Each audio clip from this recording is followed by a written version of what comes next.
following is a presentation of ABC Sports. In 1984, from Sarajevo, Yugoslavia to Los Angeles, California, the ABC Olympic tradition continues.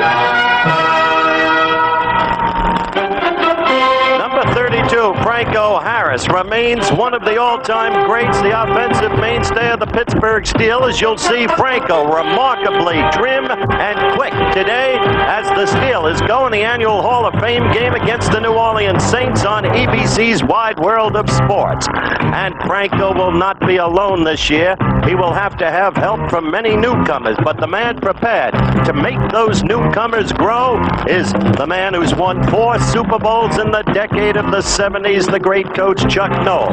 His opposition coach, understated Bump Phillips, the homespun one, who relies upon an unbelievably lean Kenny Stabler. He's in the best condition I've seen him in years, and he loves the young ones he's got to throw to, like Jeff Grote. And of course, there's Lindsey Scott, and there are more too, including a young fellow from Canada. So today, the annual Hall of Fame game, the Steelers against the New Orleans Saints.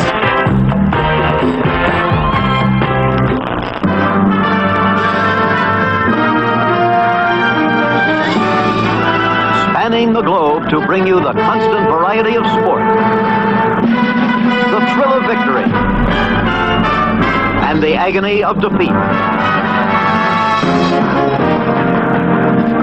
The human drama of athletic competition. This is ABC's Wide World of Sport.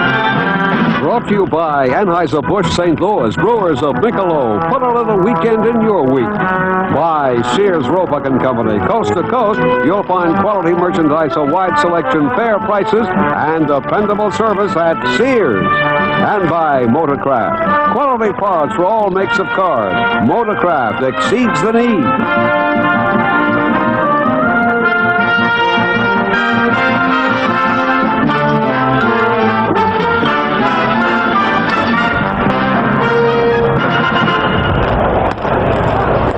Fawcett Stadium, Canton, Ohio, capacity crowd, hot, sultry day. Saints against the Pittsburgh Steelers annual Hall of Fame game. And once again, hello everyone and welcome to this, believe it or not, the 15th year of ABC's NFL Monday Night Football, beginning as we always do on a Saturday afternoon with this traditional contest. Now let's forget the contest for a moment. It's the backdrop that's most important. A day for tears, laughter, nostalgia, great anecdotes, and enshrined. These 5 signal figures enshrined today. Bobby Bell, number 78, Kansas City Chiefs, linebacker extraordinaire. The offensive coaching genius, Sid Gilman. And number 9, Washington Redskins, Sonny Jurgensen, the incomparable quarterback. His teammate, number 49, Bobby Mitchell, runner, wide receiver, and the fluid wild receiver of the Dolphins and the Browns, Paul Warfield. Now quickly, let's go to my enduring colleague, Frank Gifford. I'm enduring, you're everlasting. It is hot. Howard mentioned it. This is the first game for these two teams. They've been in practice for about 2 weeks now, so we're not going to have the outstanding play that you might look for from the Steelers and the New Orleans Saints. Number 1 missing will be Terry Bradshaw. He had elbow surgery on his throwing arm back in March. It's been hurt twice since. It swells up every time he throws the ball hard, but they're not too worried about him. We'll see a lot of Cliff Stout. He's out of Youngstown State, his 7th year, but he qualified for the pension, and because of the enduring Terry Bradshaw, Cliff Stout qualified without throwing a regular season pass. We'll see Mark Malone. Now, he's a great athlete out of Arizona State, a really fine athlete. He'll play wide receiver at times, but he tore his knee up in February of '82, so he really has not played since back in February of '82. And for the New Orleans Saints, we're going to open with Stabler. We won't see him too long, I don't think, Howard, because he just doesn't really like the hot weather. I think you're right, Frank. I don't think we'll be seeing too much of Kenny. He'll be playing a quarter at most, but as I noted earlier, you'll be amazed at the man's physical condition. You can see the crowd, end zone seats completely sold, and the Saints won the toss. They will receive. Giff is getting positioned to pick up with our play-by-play for the first time in 1983. Ready ready for the kickoff takeover gift. Thank you, Coach. And as we look down on the field, you see Gary Anderson putting the ball on the tee for the Pittsburgh Steelers. The Saints having won the toss and dropping deep will be Wayne Wilson. He did a little bit of everything last year, particularly at the time that Jimmy Rogers was hurt. Jimmy Rogers is also back there with Wilson. And we are set to go. The 21st annual Hall of Fame football game honoring the new enshrinees. Booming kick by Gary Anderson, driving Rogers deep into the end zone where he'll settle in for the touchback, and New Orleans will have first possession out of their 20-yard line. And let's take a look at what we anticipate, and that would be Ken Stabler at quarterback number 16, coming off a season last year when a lot of people didn't think he was even going to play. When Dave Wilson, the rookie, was hurt, Bum put in a call to his old pal Stabler. He came back, had a creditable season. There is the technical playing skills, we would call them. George Rogers, of course, as a rookie out of South Carolina, led the NFL with over 1,600 yards rushing. First down and 10, the New Orleans Saints. Stabler, the handoff. Goes to George Rogers, and Rogers up the right side, and it is a gain of about a yard and a half. All right, there you see the defensive line. That won't be the regular defensive line as they play the three-man defensive front this year, as they did last year for the first time. A lot of changes in this Pittsburgh team. You saw the defensive backs, including the likes of Mel Blount, recipient of a great story in last week's Sports Illustrated. All right, it'll be second down and 8. Toss, George Rogers, right side, and he's captured there quickly by Dwayne Woodruff coming up from the left cornerback position. Nailed right at the line of scrimmage, and Stabler will find himself in his first passing situation. Last year, Kenny, 117 out of 189, right up there with his career percentage mark, the best in the history of the NFL. He was 61.9 a year ago, 6 touchdowns. He'll throw a few interceptions for you, but he can get rid of it. We watched him over the years. Third down, passing situation. Single setback is Wayne Wilson. Jeff Groth is in a wide receiver, along with Duckett. Stabler draws a crowd, and down he goes. Blitz was on Kenny Stabler, and he attracted a big crowd as Edmund Nelson, a fine nose tackle, replacing an injured Gary Dunn, who has a sore foot at the nose tackle today, was all over Stabler. It'll be fourth down, first punt of the game. Well, Nelson won't be a starter this year. He'll be getting a lot of action because he's a rapidly developing football player. Noel's task this year to fill holes created by injuries, retirements, and holdouts. More on that in a moment. Skip. Russell Erxleben, great name, out of the University of Texas a few years ago, a #1 draft pick. It's a towering kick. And this will be Alfred Kinney, who handles it at the 38-yard line and gets out to good field position, the 45-yard line for the Steelers' first possession.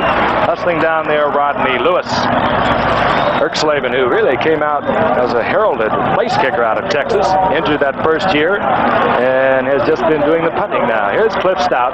Told you about him. He's been a backup now for 7 years to Terry Bradshaw. And played in only 14 games in that time. But he knows this system inside out now, and Noel is prepared for the worst. The possibility Bradshaw may not play at all this season. He says nobody recognizes him without his baseball cap. Franco Harris doesn't like it to the left, then moves out to the right, gets a couple, maybe 3, as Watlett was up there from the free safety spot for New Orleans to make the stop after a gain of 3. It'll be second down and 7. You know about Bruce Clark, the Penn Stater who went to Canada, now back in America in the NFL. Green Bay's old first-round draft pick, and the Saints gave up their first-round pick this past season to acquire Bruce Clark out of Penn State. Second down, 7. Ball at the 48-yard line. Stout looks it over. Big, tall quarterback fires, and it's complete to Greg Hawthorne, the running back out of Baylor, who's making the transition to wide receiver. He gets to the 43-yard line of New Orleans, first and 10. Greg Hawthorne out of Baylor, I think, is one of the people to watch in this game, and that's the purpose of this kind of game. A running back originally, but a very versatile player. He will be primarily a wide receiver this year, but yet enable Noel to use a variety of formations where his versatility will come into the fullest possible play. 43-yard line, first down. Stout looks it over. Cal Sweeney, number 85, 35, trying to replace a departed Lynn Swan. He's out to the left, and here comes Walter Abercrombie. And the Steelers want to take a long look at Abercrombie today, if they can. He was the #1 draft pick a year ago out of Baylor. Had problems with the knee a year ago, and they didn't really see as much of him as they wanted to.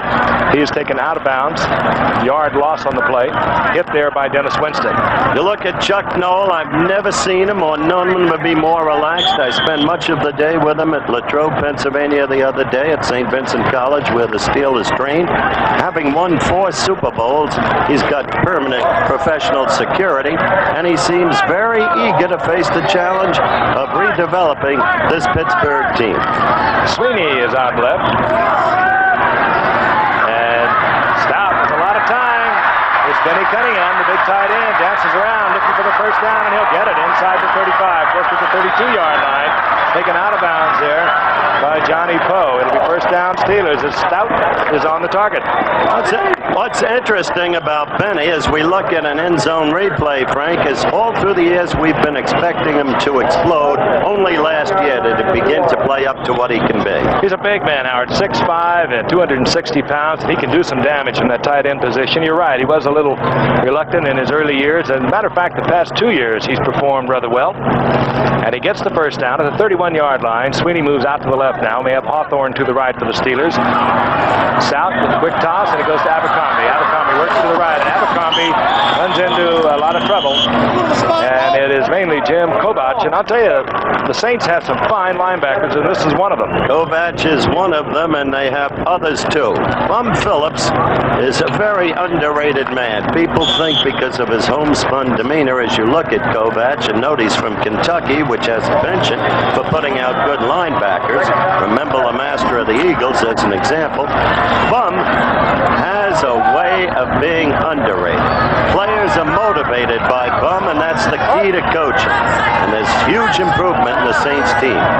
Second down and 7. And Stout does not like either the New Orleans defensive lineup or his own offensive lineup that was to go against it. He calls timeout.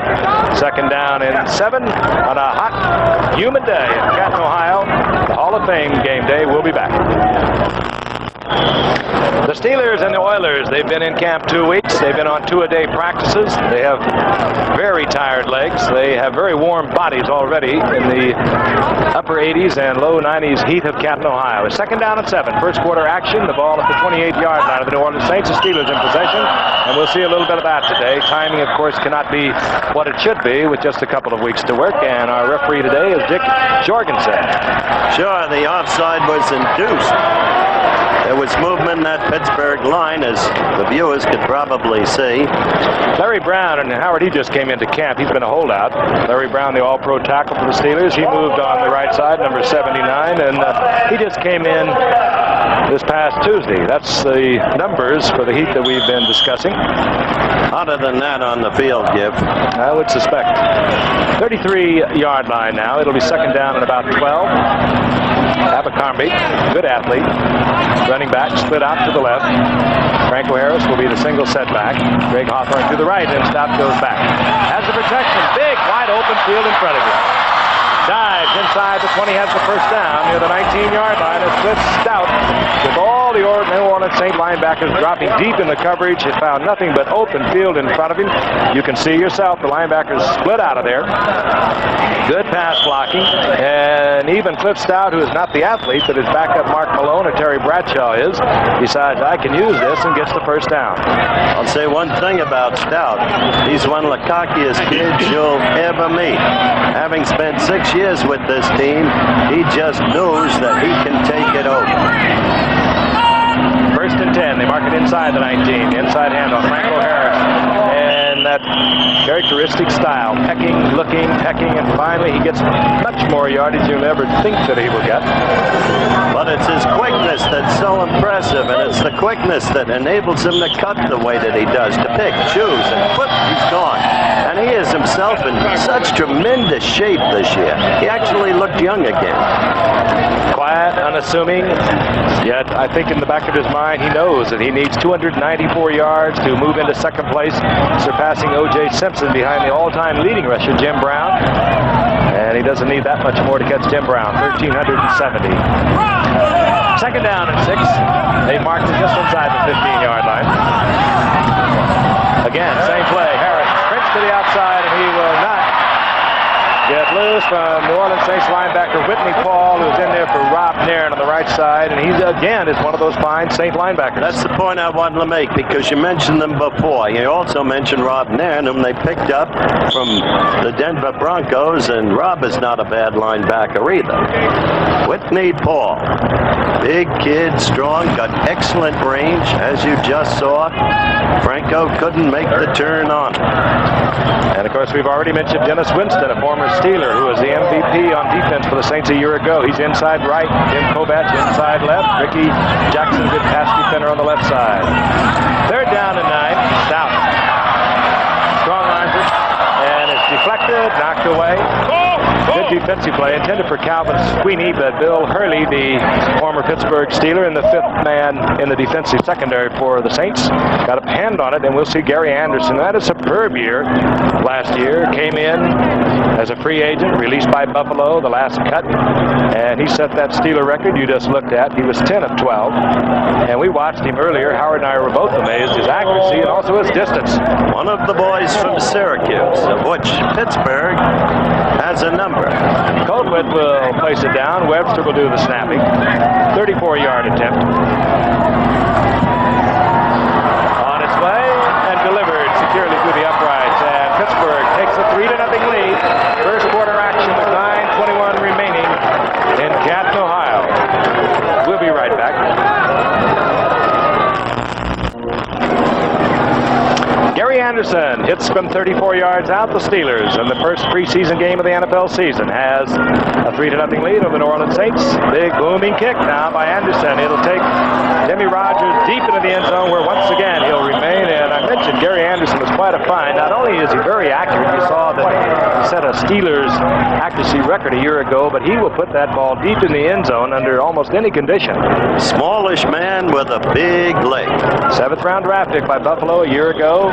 And they did not keep him, let him go in the final cut. And the Steelers were delighted to bring him in. Big year for them.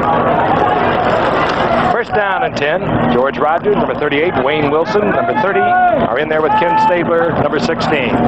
Stabler. Wayne Wilson.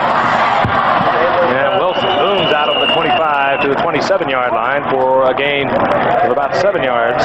Mike Merriweather, who is replacing the irreplaceable Jack Ham, who is retired and occupied that left linebacker position for so many years. But Merriweather is a comer, they say. At least Chuck Knowles says. You may hear Chuck later in the game talking about Merriweather, whom he describes, including Lambert and Ham, as the best built man for the position he has ever had. Second down and 3. This is George Rogers. Gets away from his own man, tries to turn inside, looking for first down yard. He doesn't get it.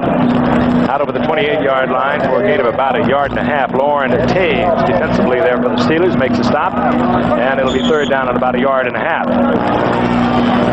George Rogers pulled a hamstring a year ago. Had a lot of personal problems, well documented by now, of course. But he is in fantastic condition. They're expecting a great year from him. He had interesting surgery, which we'll tell you about during the course of the game. That is fascinating. I never heard of that. Yep. He gets the try for the first down, and if he kept his feet, he had 6 points. But he doesn't. It'll be first down and 10 at the 33-yard line. The New Orleans Saints will trail by 3 points. There's Franco. What a player. Boy, the excitement over the years that this man has given all football fans. I mentioned that he is only 1,370 yards behind the unbelievable record that Jim Brown hung up in 9 years with the Cleveland Browns. That mark of over 12,000 yards rushing, and Franco Harris is well within reach. First and 10. Stabler looks up the field again, trying to go deep, and almost picked off by Mel Blount. They're writing Mel Blount off this team too early. Some have said that Washington would replace him.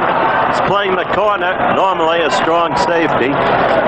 You know, he came in, Howard, 14-year veteran, but he came in around a 4.5 40 in their training camp already. He's one of the great players we've seen in this league and have 15 years in it. We were there when he was the MVP in the Pro Bowl game, I remember it well. 53 career interceptions, trails only Ken Riley of the Cincinnati Bengals in that department among active players. Second down and 10. Stabler. Handoff. George Rogers, 35-yard line. Good closing defense there by the Steelers.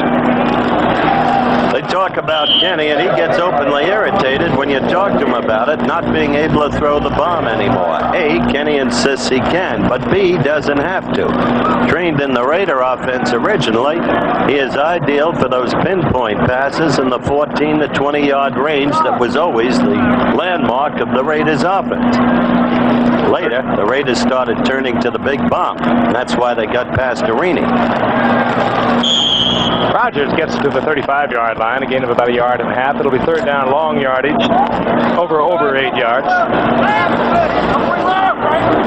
Growth out to the right, Scott to the left. Single setback is Wayne Wilson.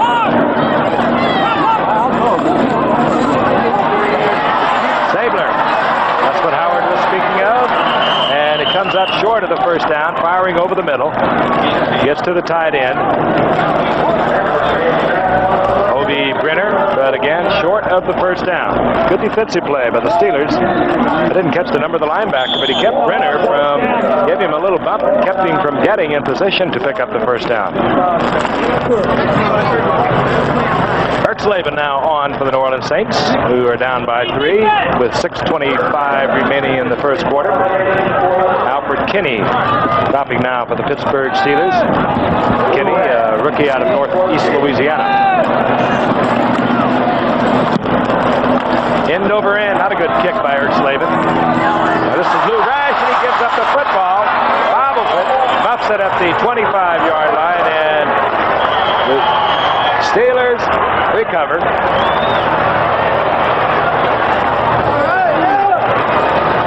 Let's take a look at it again. This is Rash, the rookie out of Mississippi Valley State.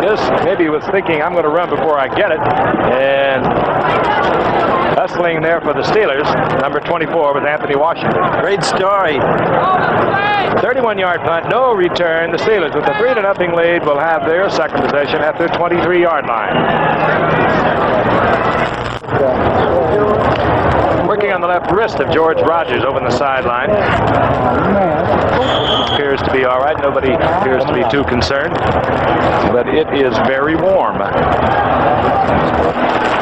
First down and 10, the Steelers. The football just inside their own 23-yard line. Stout remains the quarterback. It's over the defensive alignment. It's a 3-4. It's going to blitz. And good play to have called as Frank Pollard, the fourth-year man out of Baylor, gets out over the 30-yard line. Very close to a first down. Perhaps about a foot short. Take a look at it again. When you have this going on a blitz and you get the trap block on the linebacker, you get a tremendous hole, and that one could have broken for a tremendous amount of yardage. Good defensive play by Frank Watlett to make the save. It's second down and less than a yard. Ball inside the 33-yard line. Stout floods backs to the right for individual coverage. He's got it, and it's Hawthorne wide open. There you go. Greg Hawthorne came up as a running back, and he is disconnected with Cliff Stout. It was a great play to have called. He flooded the back to the right, and the single coverage by Kevin Gray against Hawthorne, and Stout was right on. And that's what we told you earlier. That's what Hawthorne can bring to this team. And they desperately need it because of the retirement of Lynn Swan and the continuing absence because of the holdout of John Stallworth. But this kid has the potential to be a great one. He has the speed. They knew that. He was nifty out of the backfield as he vacillated around for about 4 years. He had minor injuries that held him up, and now all of a sudden they think that he has the great potential. Jim Smith, of course, has defected to Birmingham, the USFL. Lynn Swan, as Howard mentioned, is retired. Right now, John Stallworth is a holdout. Now Hawthorne has just connected for a 68-yard touchdown pass from Stout. Anderson to the uprights, and the Steelers have a 10-0 lead, 5:25 remaining here in the first quarter. When you've been an outstanding team as long as Pittsburgh has, you get time to develop young people like Greg Hawthorne. Don't forget Calvin Sweeney is a first-rate receiver for the Steelers out of USC. So there is the ability here for these people to grow and grow and grow, especially with a coach like Chuck Noll. 68 yards. Stout's longest touchdown pass of his career, which has primarily been exhibition games. We'll be right back. Michelle Ann Matey has reigned over the festivities, the week-long festivities here at Hall of Fame week. There she is with her court standing by. And we are set to kick off. Gary Anderson with Jimmy Rogers, number 41 deep, along with Wayne Wilson. Twice now, Gary Anderson has drilled it deep into the end zone. This time he hangs it high, and Jimmy Rogers could bring it out, which he will. Rogers fumbles the football. There's a scramble at the 20-yard line. And I think the Steelers have it. They're saying they have it. Yes. Coming up at the football is Dennis Folks. Dennis Folks, the rookie from South Carolina State. But it was Roosevelt Slaughter who really put the hit on Jimmy Rogers. Let's take a look. Right there. And up comes the football. And right on top of it was Folks, the rookie out of South Carolina State. His first down Steelers. They have a 10-0 lead. They're at the 19-yard line of the New Orleans Saints. Not a bad time to come right back, put the ball in the air, and try and get that quick strike. Out to the right, one wide receiver is Scansey, the rookie out of Washington. Off the right side, Howard Frank Pollard, close to the 15-yard line. A gain of about 4. It'll be 2nd down and 6. Ever notice, Frank, certain teams have an affinity for players from certain schools? I mentioned a number of kids from Syracuse on the Steelers, but they really love them from Baylor. Hawthorne from Baylor. Well, they went down. Baylor, Abercrombie, Baylor. They went down to scout Greg Hawthorne 4 years ago, and they saw this guy named Frank Pollard, and they got Pollard in the 10th round back 3 years ago. 2nd down and 6. Pollard, single setback. Tries to bring it inside, and coming up for free safety, reading it all the way is Watlett. Watlett makes the stop. There's a loss. Back almost to the original line of scrimmage. It'll be 3rd and long. I want to remind you, next Saturday on ABC's Wide World of Sports, 3 o'clock Eastern, 2 Central, 5 Pacific, the U.S. Long Course Swimming Championships. America's top swimmers and the U.S. Platform Diving Championships. That'll be live from Bartlesville, Oklahoma. I'll be there for that one. And so will Greg Louganis, arguably the best diver in the world. Also, the defending U.S. Women's World Champion is Wendy Weiland. Wide World of Sports next Saturday. Here's Cliff Stout looking over 3rd down and 9. Quick snap. Looking deep in the corner, has a man wide open, and Greg Garrity is there. A rookie from Penn State. A flag is down. Greg Garrity is a kid who'll fool you, too. 5th-round draft choice, carefully prepared by Joe Paterno, and I don't know of anybody who's a better coach than Joe Paterno. And that penalty is going to go against New Orleans, so the Steelers have struck again. Let's take a look again. It could be Johnny Poe, number 25. He was trying man for man. He can't hit him now after he goes 5 yards down the field. He did. And so it's Garrity, the rookie from Penn State, getting the Steeler touchdown. And you might remember he was also the youngster who caught that 48-yard touchdown pass to give Penn State the national title over Georgia. They turn him out at Penn State. Gary Anderson for the conversion. The Steelers playing almost flawlessly here after only 2 weeks of practice. Certainly building Stout's confidence even more if Cliff needed it. I told you he's a terribly cocky kid. He knows what his arm can do. You'll not see a better thrown ball all year long than that touchdown pass to Hawthorne. Encroachment, number 94, defense. The penalty will be assessed on the kickoff. One more try. All right, we'll put it up again. You heard our referee Dick Jorgensen explain that Jim Wilkes was encroaching. Stout right now 4 or 5, 108 yards, 2 touchdowns. That's not bad numbers. No. Anderson successful again.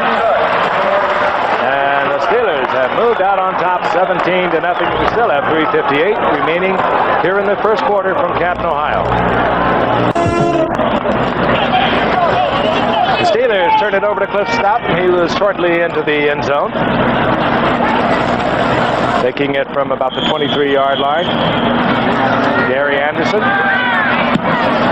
booms it high once again.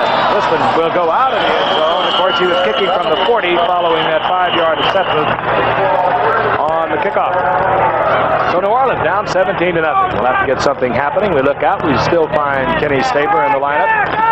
There's a youngster who just put the 6 points on the scoreboard, Greg Garrity. Not a big man, 5'10", 171. He ran a good pattern. Brains. Over 90% of Paterno's kids get their degrees. That can't hurt. Stabler looks it over. He remains the quarterback. Fire is complete. It goes out to number 85. Brenner comes down with another reception. He's the backup tight end to Larry Hardy, who we have not seen today. Brenner, former USC Trojan. He gets 7 yards. It'll be second down and 3 as they mark him at the 27-yard line. Jimmy Rogers, right side. He'll be close to the first down. He needed to get to the 30, and I think he's there. Jimmy Rogers out of Oklahoma. They had some pretty good games last year, particularly when George Rogers was out of the lineup, which he was for 3 of the 9 games played. Well, that shows you what an edge Pittsburgh has built up thus far in the first quarter.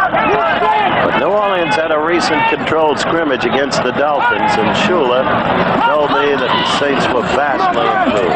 Screen, and it goes to Jeff Groth. Groth works the screen for about 5 up to the 35-yard line, hit there by Rick Woods.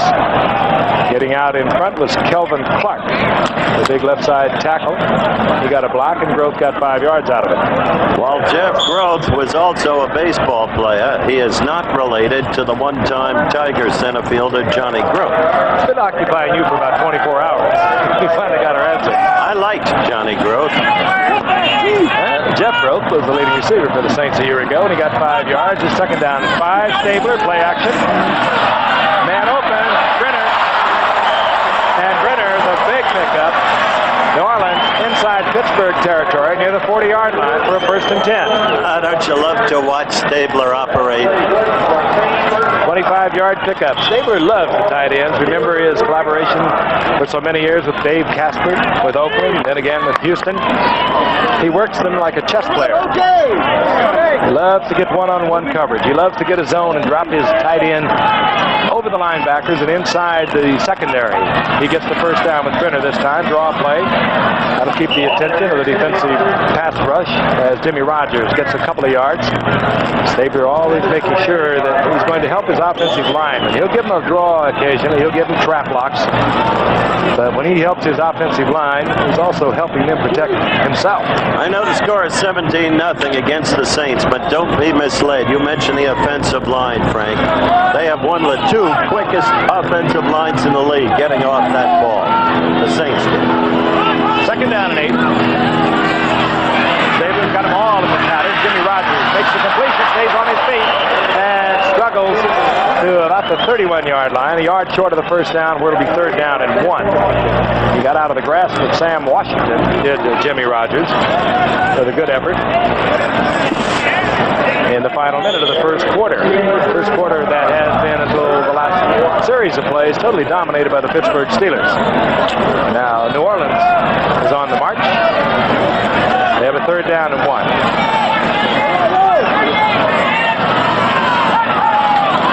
Jimmy Rogers following Wayne Wilson over the right side, and he'll have the first down inside the 30. The Steelers saying they took the ball away from him. They did not. And the Saints have a first down and 10. The big pickup, a 25-yard pass from Stabler to Hobie Brenner, 3rd-year man out of USC. And the Saints will be unable to get this play off before the first quarter expires. And there it is, the end of the first quarter on the 21st annual Hall of Fame game, which is annually the first preseason game of the NFL season. Steelers on top, 17-0, New Orleans threatening.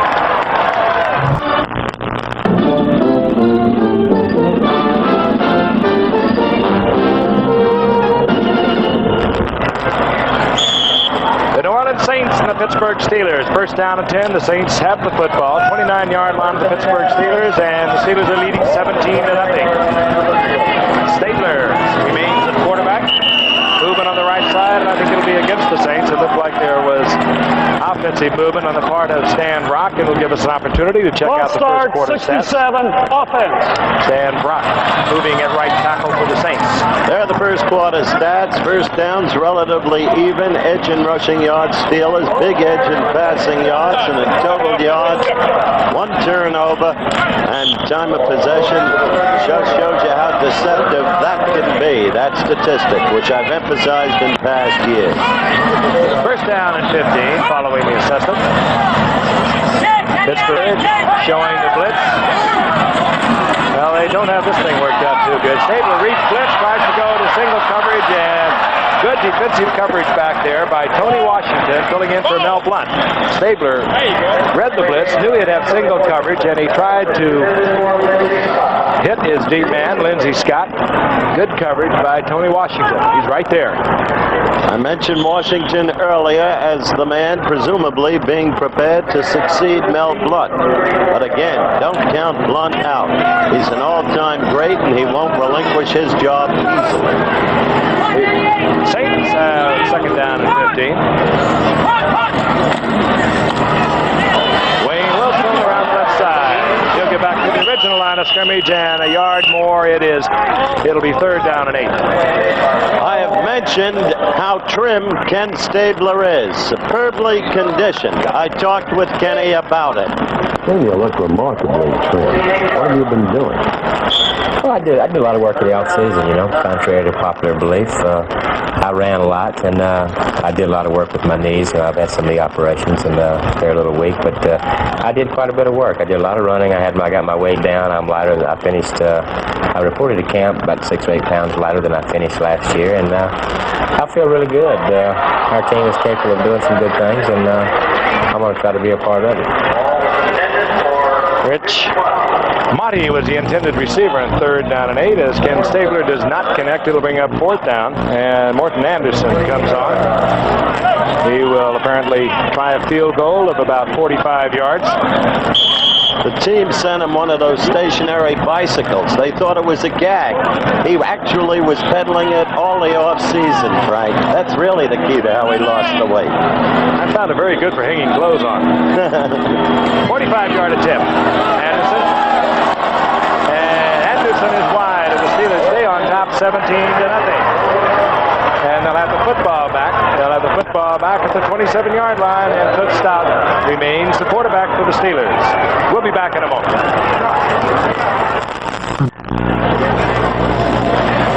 Chuck Noll, who's done a tremendous job, took over 1969. He was tutored by one of the enshrinees you'll hear from at halftime, Sid Gilman, when he was out with the San Diego Chargers. He left there, worked under Don Shula, took over the Steelers in 1969. The rest, of course, fabulous pro football history. 4 Super Bowl championships. Steelers right now with Toots Stout at the helm, have a 1st and 10. The ball at the 28-yard line. Inside handoff. It goes to Frank Pollard. Pollard finds little Larry on the right side. Up over the 35 to the 36, 8-yard pickup. It'll be second down and 2.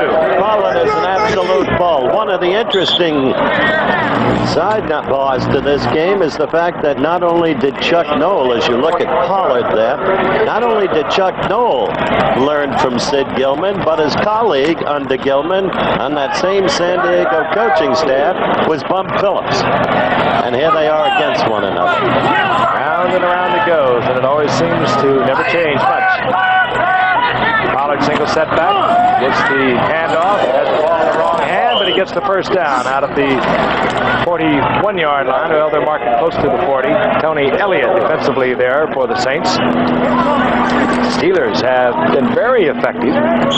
They've had some injuries too. Steve Corson not playing today. He has a hamstring injury. And I mentioned earlier that Larry Brown was a holdout. He came in on Tuesday. He could not have worked very much before today's game. And they're running people in and out. We have Tunch Ilkin now over at left tackle, number 62 for the Steelers. First down and 10. Abercrombie right side, and he is tripped up. Good defensive play there. Moving up was Bill Hurley to trip him up. Make no mistake about Waller Abercrombie. This kid is going to be a superstar. He will be, in the years to come, as you look at the record books, one of the standout runners in the National Football League.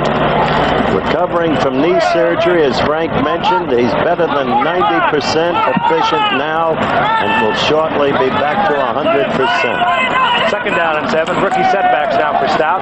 This is Henry Odom, rookie from South Carolina State. Has the screen set up in front of him. Steps out of bounds, 49-yard line, short of the first down by about a yard, where it'll be third down and 1. Defensively, it was Tommy Myers, who is really struggling to even get a spot on this roster after 10 great years with the Saints. Had shoulder surgery, did number 37, Tommy Myers. What a great player he has been. He first caught our eye during the old college all-star game, remember? Another of the boys from Syracuse. And he hurt that shoulder on our Monday night game, Howard, back in 79. That's right. Kenny Stabler's quarterback to throw. Third down and 1. Winter, the rookie from Oklahoma, pulls forward. He'll have the first down. And the Steelers effective on the ground. Just quite frankly, for the coaches, we want to be very candid about it, is more or less like a very long scrimmage for them. They're looking at personnel. They put their stars in there, really as a tribute to the Hall of Fame enshrinees, but you're going to see a lot of players coming in and out. Both teams arriving in Canton with over 70 players. We'll see all of them. 46-yard line, first down, the Steelers. They lead 17-0. Stout's got a man wide open, and he hits Scansey, the rookie from Washington. It'll be another Steeler first down. Stout looking very good indeed. I spoke with him at Latrobe, Pennsylvania. Here's that talk. Cliff, 6 years in the league, only 14 games of actual experience.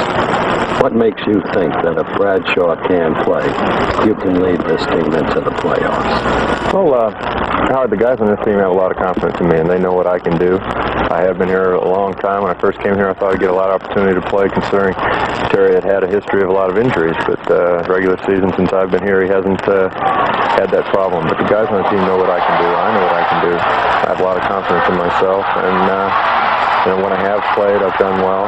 And all I need is a few games under my belt to really get things going.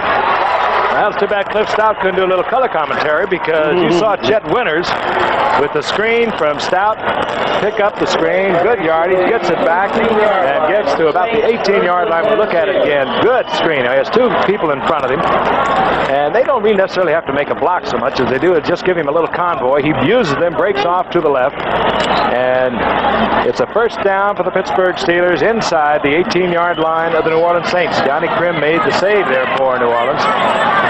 Stout with a hot hand, but he's really being protected well. Winters, 6'205" rookie from Oklahoma. New Orleans saying that they've got the football. The officials saying they don't. It's a gain of a couple. It'll be second down and 8. I tell you, it's interesting to see a Pittsburgh team looking so crisp with all that's happened to them. They lost 3 offensive linemen to the United States Football League. They lost Jim Smith to that league. They've got Stallworth holding out. They've got Donnie Shell, the great safety, holding out. And here they are, going and going and going. On top of it, they lost George Perlis, coach to Michigan State, and they lost Raleigh Dodge, coach to the Birmingham Stallions. And we'll look at Odom again, and Odom over the right side. This time defensed well by New Orleans. He'll be dropped back to the original line of scrimmage. Tommy Myers up there to make the stop. It'll be third down, long yardage. Isn't that interesting? No player on the Steelers roster has ever played for another NFL team. The thing is, this team knows how to win, Frank. You've been through it so often during your career. Your Giant teams knew how to win. Other teams may have had better personnel, but you knew how to win. That's true of this team. I think it comes from the top, and in this case, it definitely has come from Chuck Noll. Stout has been open, but he's chased out of the pocket and has to unload it as a flag goes down. Henry Odom was wide open. Also deep downfield was his tight end. But again, a flag is down. It was third down and 10. And this game has been remarkably free of penalties, considering that these teams have only worked for a couple of weeks, and this will be assessed against New Orleans. Here's Dick Jorgensen. Holding, number 29, defense, first up. Rodney Lewis, the cornerback. That'll happen many times. Take a look at it. Now, keep in mind, right at this point, you're not seeing it, but Stout, as the cornerback looks through, Lewis looks through, he sees Stout. He doesn't know what to do, so he wrestles around there. He sees Stout coming out. Do I stay with him, or do I go out and play Stout for the run? He did all three things wrong. First down and 10 for Pittsburgh. Chet Winters, the rookie from Oklahoma, free agent, young man who was a blocking back for Billy Sims when Billy Sims was running wild out there. Getting his shot now with the Steelers, and he gets 3 yards. It'll be second down and 7, the ball inside the 10. The Steelers on top once again, 17-0. Cliff Stout connecting in the first quarter brilliantly with Greg Hawthorne for a 68-yard scoring touchdown pass. That was the big one.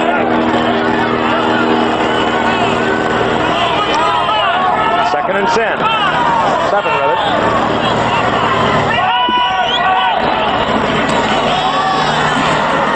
Henry Odom, left side, and Odom sees the crowd, lowers his head, tries to bull through it, gets close to the 5-yard line. It'll be third and about 4. I want to remind you, next after our game will be the U.S. Women's Open Golf Championship. Young golfer Patty Sheehan is just getting better and better. She's, I guess, about her 3rd or 4th year now. She's something. That'll be from Cedar Ridge Country Club, Tulsa, Oklahoma. I know you've read about it. It's been very hot out there, but it's the U.S. Women's Open Championship, and you'll see it right after the Hall of Fame game. I got it all the way, okay. Third down and 4. Ball just short of the 4-yard line. Stout will be racked up. Down goes Stout as he is sacked close to the 15-yard line. Rob Nairn, whom we talked about earlier, was a holdout again this year, acquired 2 years ago from Denver, and he will flat pop you given the opportunity. He's all happy now, signed a couple of one-year contracts. In Howard, with the USFL, we are seeing more and more of these one-year contracts. We are seeing the holdouts. Art Modell of the Cleveland Browns spoke out, said never again will he sign anybody to a lengthy contract, multi-year. 1 year option, that's it. I think he's dead right. 30-yard tip, Gary Anderson, little tip shot on his way, and Gary Anderson maybe too casual with that one. Well within his range, and he misses from 30 yards. A rare miss for young Gary Anderson. Steelers, however, remain on top, 17-0.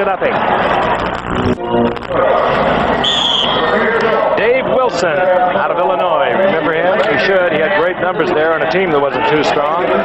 First exhibition game of his rookie year a year ago, tore the knee up. This is Wilson back in action once again. And on first down, Wilson will go to the air, fires out to the right side. It goes to Gene Goodlow, the big, lanky rookie from Kansas State. That's the man I mentioned in the tease without his name. Goodlow is the young man from Canada. Meantime, 18, Dave Wilson. Played 4 games very impressively for the Saints 2 years ago before he got racked up last year. Beautifully trained in the pro set offense by Mike White, his coach at Illinois. Watch it. First down and 10 at the 35-yard line. Jimmy Rogers left side, and Jimmy Rogers struggles to about the 38-yard line. Gain of 3, where it'll be second down and 7. David Little defensively there for Pittsburgh. Dave Wilson had some remarkable numbers at Illinois. Howard touched on how he is just the ideal-looking pro quarterback, but he had one game against Ohio State where he threw for 621 yards, 6 touchdowns. He followed that up with 400 yards against Indiana the next week. When he's hot, he really is hot. Second down and 7. Jimmy Rogers. Rogers breaks it off. And Rogers, good play by Tony Washington to save a Saint touchdown. I'll tell you, this Wilson, the one thing that impressed Bump Phillips the first time he used him was his command presence in the huddle. They knew he could throw, but they didn't know he could take over a pro team with such confidence. And there's the save by Tony Washington, or Jimmy Rogers would have been in the end zone. His first down and 10 as Rogers takes it to the 40-yard line of the Pittsburgh Steelers.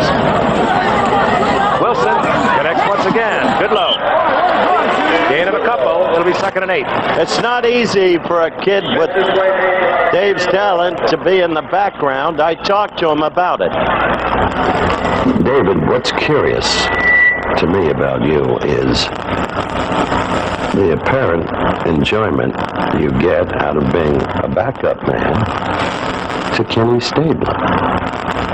You want to take over, don't you?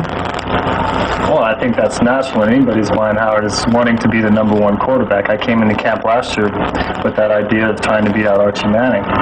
And there's no way in the world that I'm trying to say I'm conceding anything to Kenny Stabler. It's just the fact that he had a very excellent year last year, and I'm coming off knee surgery. And so I think what might happen is that they're going to go with a good thing. And so there's no way I'm conceding anything. I'm not happy with being number 2, but I'm not unhappy either. Dave Wilson, he was the number 1 draft pick in a supplemental draft in '82, and the reason being that he was petitioning for another year's eligibility at Illinois. They turned him down, so the Saints got him in the supplemental draft with a first-round pick. You saw Wilson with a yard, his 3rd down and 9. Wilson throws a bad pass, picked off by Sam Washington. Tried to overthrow it just to get the incompletion. Sam Washington goes up, comes down with it, and the Steelers turn it over once again. They'll have a first down at their 10-yard line. Let's look again. I didn't think Wilson just wanted to get rid of this. No one open, fired deep, and underestimating, I presume, the leaping ability of young Sam Washington, second-year man out of Mississippi Valley State.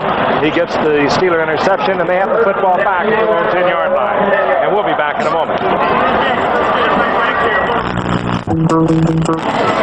Sam Washington got the interception. He's not big. He's only about 5'9", and he can go high in the air, and he has blazing speed, and I think Dave Wilson just underestimated his ability to get to the ball. The question might be, at 3rd down, should he be intercepted at the 10, but there was a possibility of a long field goal or even a punt on the following down that could have taken. He was back inside the 5. So it was a good interception. Now Stout hands off to Chet Winters, and Winters goes over the right side for about 4. It'll be 2nd down and 6.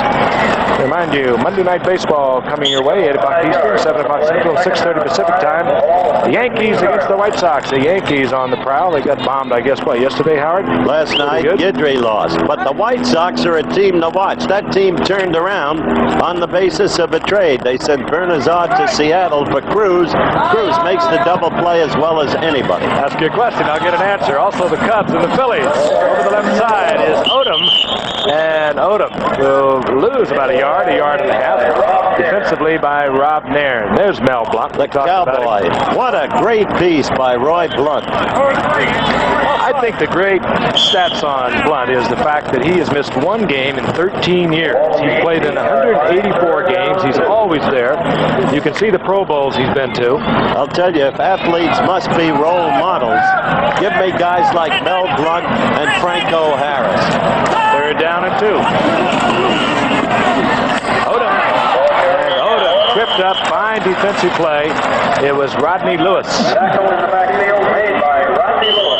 Rodney Lewis drops Odom for a loss, and that will bring up 4th down, and also they're taking a look at Rodney Lewis now. He is having a difficult time getting up. There he is, youngster out of Nebraska. Craig Colquitt, while they work on Rodney Lewis, is coming in for his first punt. He was on the injured reserve all of last year with a bad Achilles tendon. As you can see, Lewis apparently all right. He leaves the game, but Colquitt hurt his Achilles tendon playing basketball before last year and missed the entire season, and it hurt the Steelers. They brought in John Goodson. He had some good games, but he also had some erratic games. Dropping deep now for the Saints is Jeff Groth. He positions himself at about his own 45-yard line, and this will be Craig Colquitt with the punt.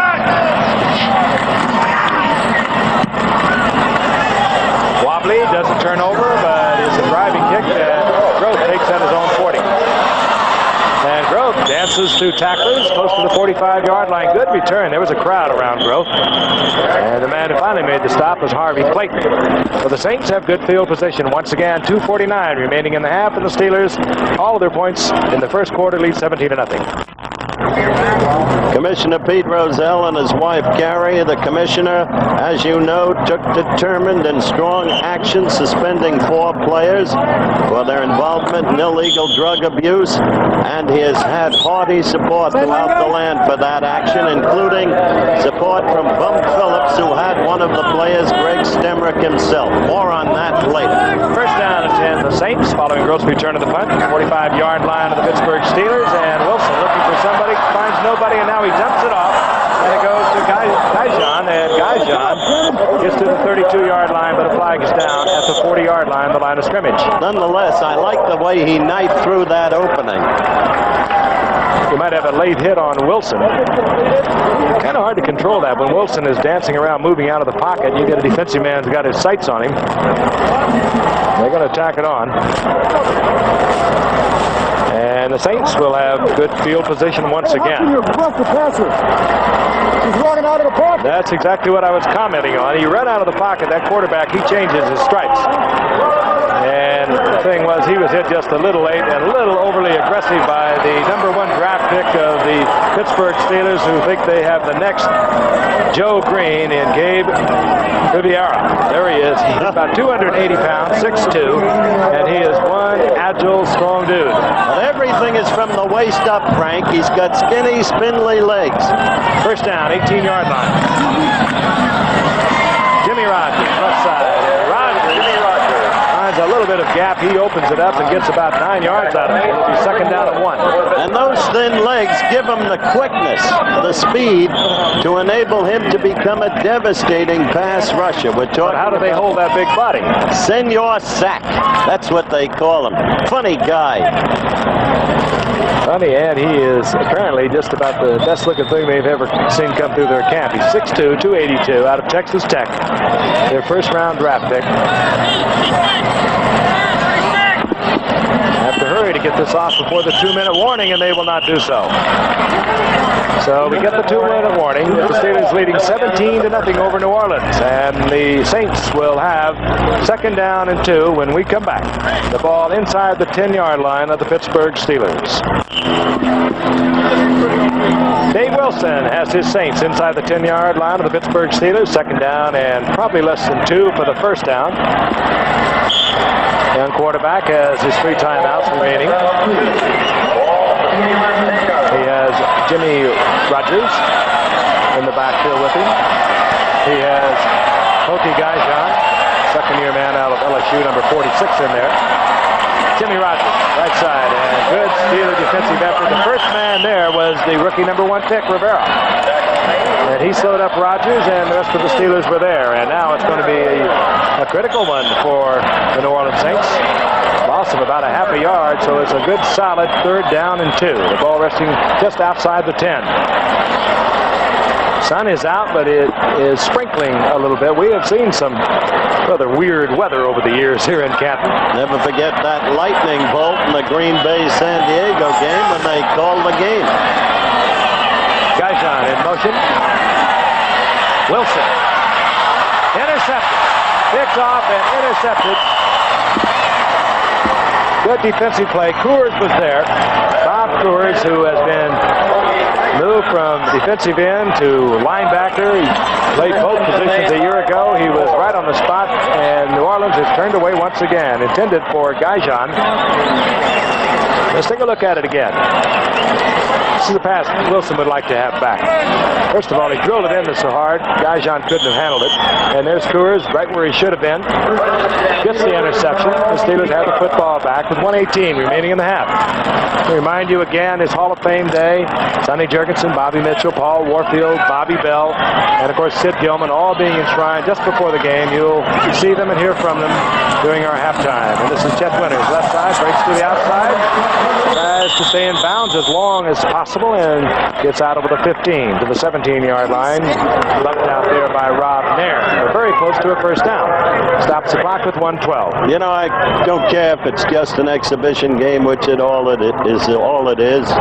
Time to look at rookies, check out veterans and all the rest. You've seen very little of Franco Harris and George Rogers. You probably won't see anything more of them.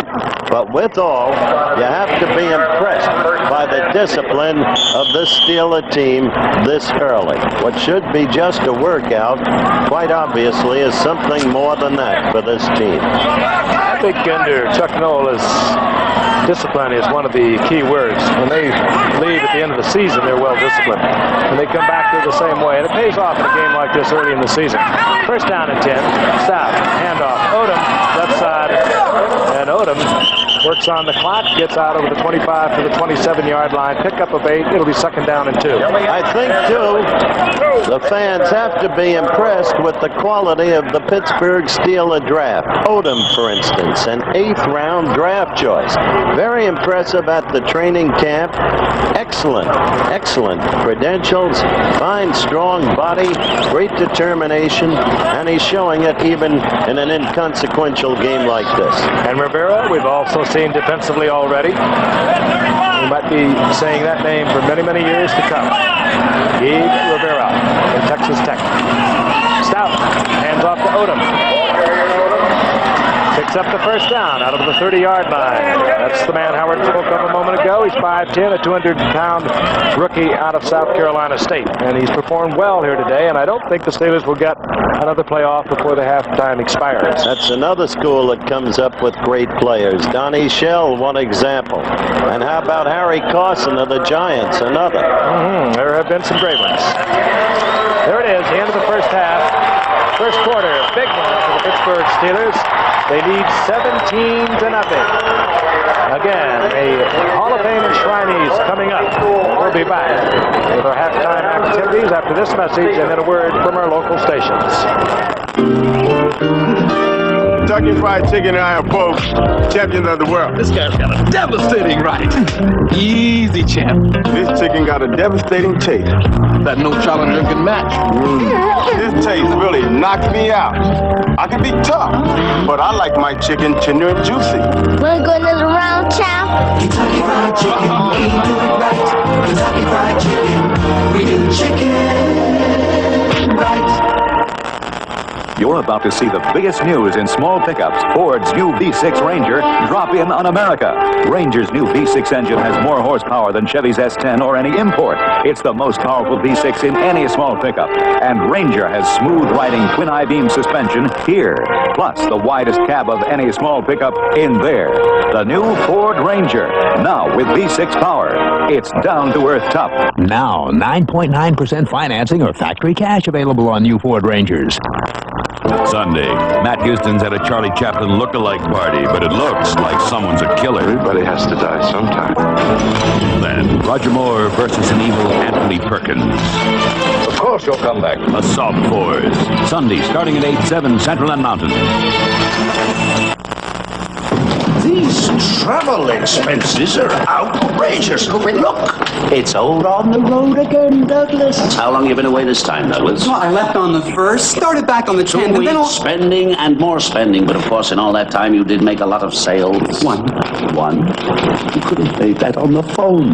The phone? Repeat after me, Douglas. Do business on the phone. Do business on the phone. Again. Do business on the phone. Again. Do business on the phone. Yeah. Every day, it's a battle of life and death. Yet there are triumphs, like the Salk vaccine developed at the University of Pittsburgh.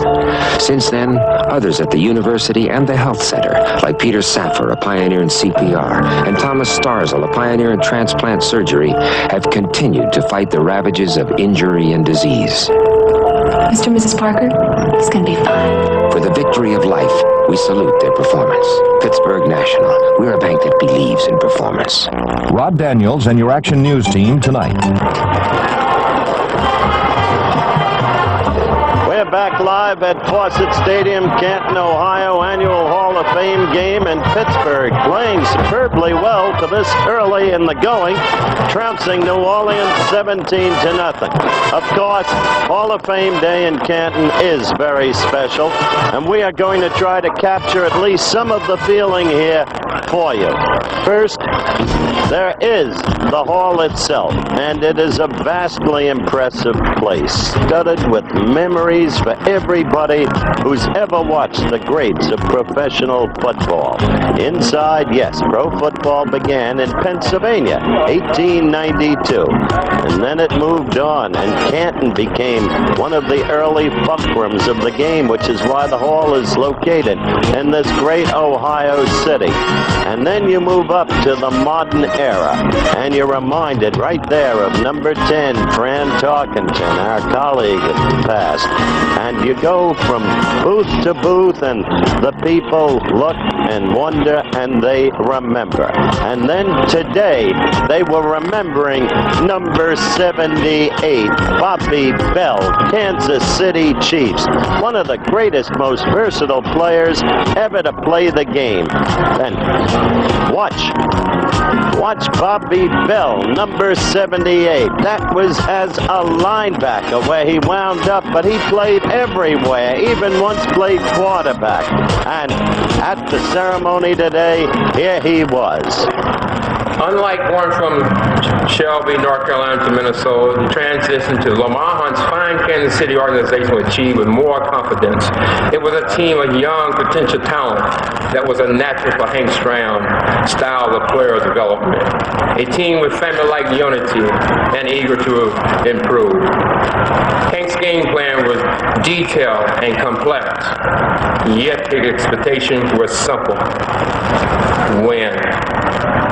Be neat, organized in your effort.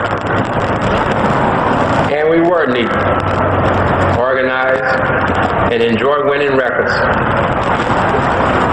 Being associated with Hank was a total experience, since proper conduct on and off the field was expected, nothing less. And we benefited individually and as a team. Nobody has ever known more about football than this remarkable coach, Sid Gilman. His early years in the pro ranks after a long college career, coaching the LA Rams. And then he went to San Diego, and then he went to Houston. And he's gone everywhere, succeeded everywhere. Here he was today. The first blessing that I received was about 48 years ago when I found a first-round pick and signed her to a no-cut, no-release contract. My wife Esther has been an inspiration to me over the years. We have 4 great kids. They're not kids, they're kind of grown up. And 8 grandchildren and sons-in-laws. We have a most tremendous family. And it's wonderful at an occasion of this type to be able to get our folks together. Memories of another great coach were brought back by this man, Sonny Jurgensen, one of the extraordinary quarterbacks ever to play the game. Oh, how he could throw. And of course, he was introduced today by Edward Bennett Williams, the famed attorney and Washington Redskins president. This is the way Edward brought on Sonny. This is the Sonny Jurgensen that Vince Lombardi called All Man. Sonny?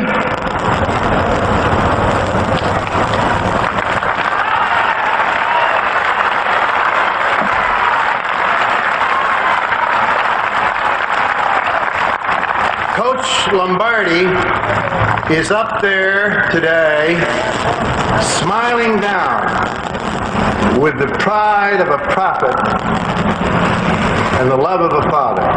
You take your place in there beside him. Thank you.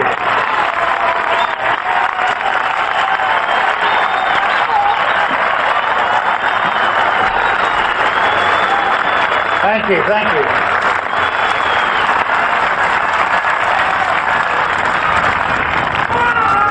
Thank you, Mr. Williams. I'm glad you could be a part of this great occasion today.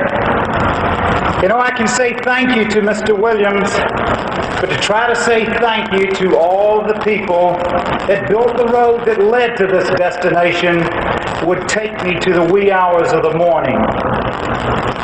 Because in a team game, and football is the ultimate of team games, with everybody dependent on one another, everybody contributes to the success, from the guy who sells the tickets to the player who carries the ball for the winning touchdown. I guess one of my predecessors put it succinctly when he said that quarterbacks get all the credit when they win and all the blame when they lose. The blame may be correct, as we all make errors, but the credit's in the wrong place. Quarterbacks only contribute to teams. Teams win games and not individuals. And there was a teammate who helped Sonny Jurgensen, his name Bobby Mitchell, a great runner, a great wide receiver, a great kick runner. Get him outside and look at him go. One block and he's away. The ability to cut back, the blinding speed, and yet the strength not to go down, the strength to break the tackles. That's the way it was for 49. Bobby Mitchell, Washington Redskins, Cleveland Browns. Here he was today. How do you write a speech for this? How can a speech do justice to this hall?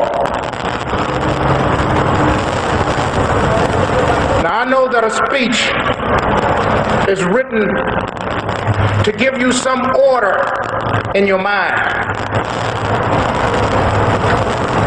However, I doubt very seriously if all of those great men would be in this hall if they were men of order.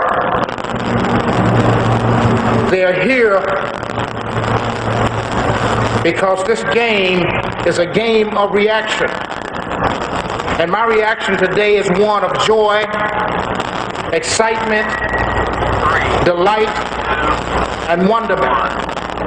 A game of reaction, Bobby Mitchell said. Well, there was one who had as great reactions as a wide receiver as anybody in the history of the game. One of the most fluid performers ever to play in a football uniform, number 42, Paul Warfield, Miami Dolphins and Cleveland Browns. Probably as graceful a performer as I have ever seen. Paul spoke his heart today. And I'd only say to many of the young people who are out in the audience today that it is a great experience to have played in competitive sport and certainly to have played in the National Football League. And the vital lessons that I've learned, and I think that many of the athletes have learned, are really no different from the lessons that are learned in life itself. There are the day-to-day struggles. There are the times in which we fail. There are the times in which we must learn to get up off the canvas. Life is not going to be one smooth road. It is not going to be easy. And consequently, if you have that reserve from your experiences that you can draw upon, then chances are you will meet with success. This Bud's for everyone who takes on the heavy loads. This Bud's for you. For all you do. The king of beers is coming through. Yeah, just for you, that distinctively clean, crisp taste that says Budweiser. For all you do. This Bud's for you. When athlete's foot makes you itch, itch, itch, and you itch, and you itch, and you twitch, twitch, twitch, ditch the itch, itch, itch, ditch the itch, itch, itch with Absorbine Junior. Absorbine Junior stops itch in seconds, kills fungus on contact, helps heal athlete's foot. So when you have athlete's foot, Ditch the itch, itch, itch, ditch the itch, itch, itch with Absorbine Junior. ditch the itch with Absorbine Junior in liquid or powder. got one daughter in college and one getting married. And the last thing I need right now is to buy a new car. So every now and then I take the old Datsun down to Midas. Over the years, I've been to Midas for struts, brakes, a muffler, and I've always gotten a good deal. Oh, I'll treat myself to a new car one day. But right now, I've got other things I'd rather spend my money on. Trust the Midas touch. We're back in Canton, Ohio on the 21st Annual Hall of Fame game. The inductees now being introduced to the crowd. You just heard from them. The score here in the annual game, the Pittsburgh Steelers leading the New Orleans Saints, and at halftime the Steelers lead 17-0. The special expanded edition of ABC's Wide World of Sports is being brought to you by Midas, with over 1,200 Midas muffler and brake shops. Trust the Midas touch for any muffler or brake work you need on your American or imported car. And by Kentucky Fried Chicken. It's cooked the Colonel's special way, so it's always tender and juicy, bite after bite. Kentucky Fried Chicken. We do chicken right. On a warm, hot day, they seat 20,000 here, and there are 24,000 present. You see Sonny Jurgensen. He has just been introduced to the crowd that is jammed Foster Stadium here in Canton, Ohio. There's Sid Gilman, of course. We've told you so much about him. He has really been some great innovator in the world of professional football. Paul Warfield, the number 42, played so well for Cleveland and then Miami. And Bobby Mitchell, I always felt he should have remained a running back. I remember when he came up and teamed with Jimmy Brown, and we got to the point where we were afraid when he started tying his shoes. He put him on the outside, put Brown up the middle, and they were almost indefensible. And then, of course, he did go on to absolute unbelievable greatness with Washington as a receiver, and Bobby Bell, he with the broad shoulders and the 32-inch waist that terrorized running backs. He would hit them like a condominium. So there they are, all of them, a great day to remember the rest of their lives. And we'll be back after this message from the National Football League, and then a word from our local stations. Hey, this is Paul Warfield. Who's Paul Warfield? He's a pro football player.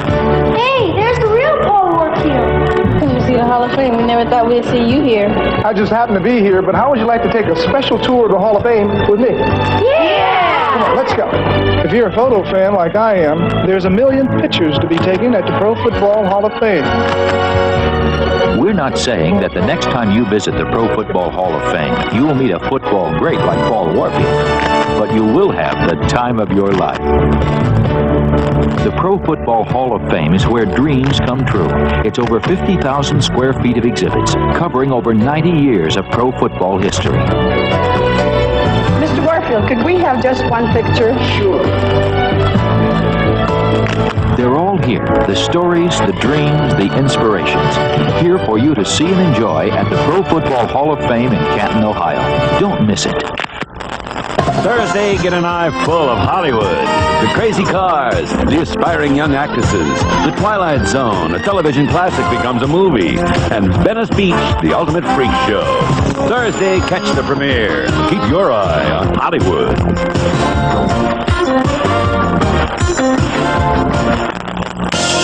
Presenting Sunoco's Sundial service. It's for people who want performance. Dial economy. It may have all the octane your car needs. If it doesn't, dial regular. It's our biggest seller. Or if your car needs more octane, dial plus. And for Sunoco's highest octane, dial all the way to super. That's Sundial service. 4 different unleaded grades for people who want performance. Only at Sunoco. Why American business trusts Emory. Authors know I get edgy the night before a deadline, so they trust Emory to send me manuscripts, desk to desk. I'm a small builder, but Emory gives my plans the same on-time delivery they give the big guys. These computer chips are delicate, expensive, and expected by my client tomorrow. I trust Emory. Over 1 million customers trust Emory to deliver. Call Emory. We've earned the trust of American business. Sally Wiggin and your Action News team tonight.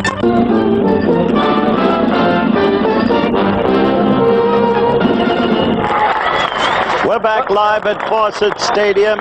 Hall of Fame game, never a classic game, but it can produce a classic moment. Let's go back in time. August 2nd, 1980. 5 minutes, 29 seconds left in the ball game. A soaking rain all day. Frank and I drenched in the booth. The score, 0-0. The handoff. They are still going nowhere. And a disheveled Bart Starr was ready to call it quits, though not admitting it. And always agonized sideline Don Coryell. And then suddenly, total fear in the booth. This picture, captured by Chet Forty. Wait a minute, the game called, and we went home. Memorable moment. You were not in the booth. You had left the booth. I wasn't going to hang around to be shut down by a bolt I of remember light. you pronounced from on high that lightning has just struck the booth.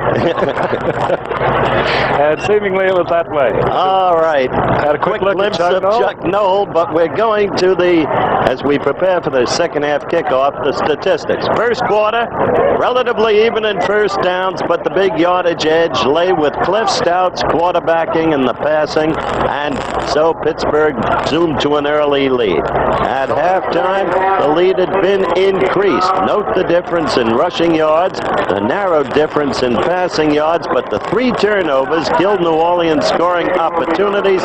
So a highly disciplined Pittsburgh team for so early a game has been very, very impressive. And Frank, we're about ready for the second half kickoff. Take over, Hall of Famer. Morton Anderson has done his job. He's teed it up. We're ready to go. Dropping deep will be Tim Harris out of Washington State.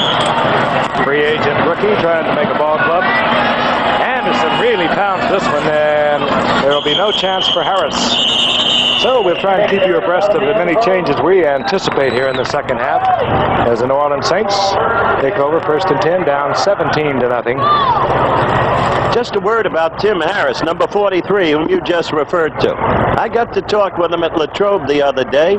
This kid, a free agent, holds every rushing record in the history of Washington State. He is an absolute bull, and if he gets some playing time, it'll be interesting to watch him. Somebody in that Steeler organization is doing a great job at discovering young people. Cliff South remains the quarterback. The handoff goes to Chet Winters over the left side. He's the rookie out of Oklahoma we've been talking about. He is also a free agent. We mentioned Tim Harris. He had almost 3,000 yards in Washington State as we look at baseball activity around the country today. Cleveland, having lost to Toronto last night, trying to make amends. Kansas City, slim lead over Detroit. Milwaukee, still driving, leading Boston. Up to the minute scores in baseball, the American League. Winters got a yard. Give him 2. It'll be second down at 8. Good stop. Remains the quarterback, as I mentioned. Lots of time. Wide open is Hawthorne, and Hawthorne is... Well, I think did he handle it? I don't think he held on to it. He dropped the football right in his hands. That would have been a first down. He was right over the 30-yard line. Stout, rather lofty numbers in the first half, most of them coming in the first quarter. 6 of 8, 145 yards, 2 touchdowns, not bad at all. 3rd down and 7. 2 rookie setbacks remain. Number 40, number 44 is Henry Odom, and 40 is Chet Winters. Stout had the time, and Calvin Sweeney had drawn double coverage downfield, and Stout had to put it out of bounds. It'll be 4th down, and we'll see the punting unit now for the Steelers. That'll be Craig Colquitt. At least we were informed that he was going to kick throughout the day. And yes, number 5 comes out. Colquitt. They missed last year with that Achilles tendon injury. Jeff Groth has dropped for New Orleans. He'll be at the New Orleans 40-yard line. Former Dolphin. He was with Bum, and Bum was with the Oilers back in '79. Bum remembered that, liked the kid, brought him in when he came in 1981. And here is Groth. A lot of time at his 35-yard line. Groth. There's a flag down at the line of scrimmage as Groth gets back almost to that line of scrimmage. He comes out of the tackle of Greg Best with a limp. But again, a flag is down. Even so, no wonder Stabler likes Groth so much. He's a slippery customer. Might the ineligible man downfield, and the return will stand up. And that is what they say about Groth. Let's take a look at him again. He does not have the great speed. He's very quick, very elusive. And the return by Groth of 31 yards will hold up and will be first down for the thus far scoreless New Orleans Saints. The ball up the 34-yard line of the Steelers. Kenny likens Groth very much to Biletnikoff, who they always said was slow-footed, but boy, was he slippery. Dave Wilson remains the quarterback for the New Orleans Saints. Looking for Goodlow, and Goodlow with a fine drive upfield. The ball was bobbled, but I think it had blown much before that. That's correct. Ball was dead. Goodlow had a good drive upfield, came back, and Wilson was right on target. New Orleans has not had the control that we have seen exercised by the Pittsburgh Steelers. That's right. Well, now they are bringing it back. There's the snake. They ruled the pass incomplete. Did not have control of it. Gene Goodlow, rookie from Kansas State. Don't let the gray beard fool you. The guy can still play. It's like a young Howard Hughes. I'm glad you said Hughes. You had me worried for a minute. 2nd and 10. Intercepted. Picked off. Brian Hinkle makes the interception. Second-year man out of Oregon, and the Saints have turned it over again. You just saw the graphic of their futility thus far in this game, and now they've turned it over once again. This is a bad pass thrown right into Hinkle. Looking downfield, trying to get to his wide receiver, number 87, Larry Hardy, the tight end, and it is turned over once again. And the Steelers already leading 17-0, have the football back, 13 minutes remaining in the third quarter. The Century 21 Gold Team is knocking on doors all over town. And if you want to sell your house, this is your golden opportunity. Because the Gold Team has more buyers. And with today's lower interest rates, we're selling more homes than anyone else. So if you're ready to sell, We've got the buyers right now. All across North America, the Gold Team has more buyers. Why wait for the knock on your door? Call now. To friendship, Senator. To the treaty. Vive la France. No. Vive la California. California. Paul Masson Chablis is made with such care, but most people prefer its taste to expensive French Chablis. Of course, Paul Masson was born in France. Vive Paul Masson. Diplomacy. Paul Masson will sell no wine before it's time. Yankees, White Sox, or Cubs, Phillies this week on ABC's Monday Night Baseball.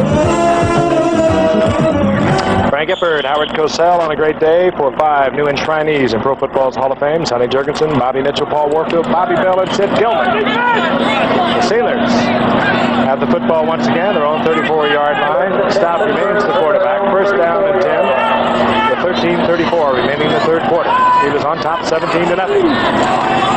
Stout, big tall man, tries to get it to another tall man, Benny Cunningham. Incomplete. Defense there nicely by Russell Gary.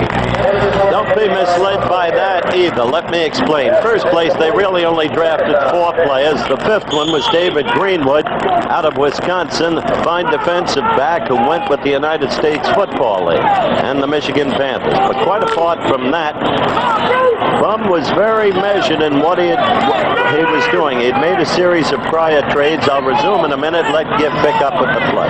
Second down and 10 for the Steelers. Here he comes, Rodney! Stout. Hawthorne does not hold on. Would have been close to the first down, but thrown behind Hawthorne just a little bit. I think the amazing thing, Howard, is that Bum came to the Saints in, 81? He's had 2 there are only 14 players remaining from the team he inherited. More than that, he explained why he only drafted 4 guys. Look at today's attendance. That's the 2nd best attendance in the history of the Hall of Fame game. These people live for this football weekend, and they deserve the joy they get out of it. It's a fine city, and it's a fine show they put on. Third down and 10 for Cliff Stout. So this is the Calvin Sweeney, and Sweeney with a great effort gets gets out of the arms of the tackler and gets the first down out over the 45-yard line. And it was John Krim who did not hold on. Point I was going to make about the New Orleans draft, Frank. Krim knew exactly what he was doing.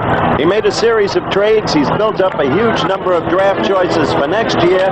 This year, he's got the young players. He wants to further develop them, and he only had 4 choices left, and he made them count. Good draft. 46-yard line, first down and 10 for Pittsburgh. Right side is Ted Winters. He gets 4. It'll be second down and 6.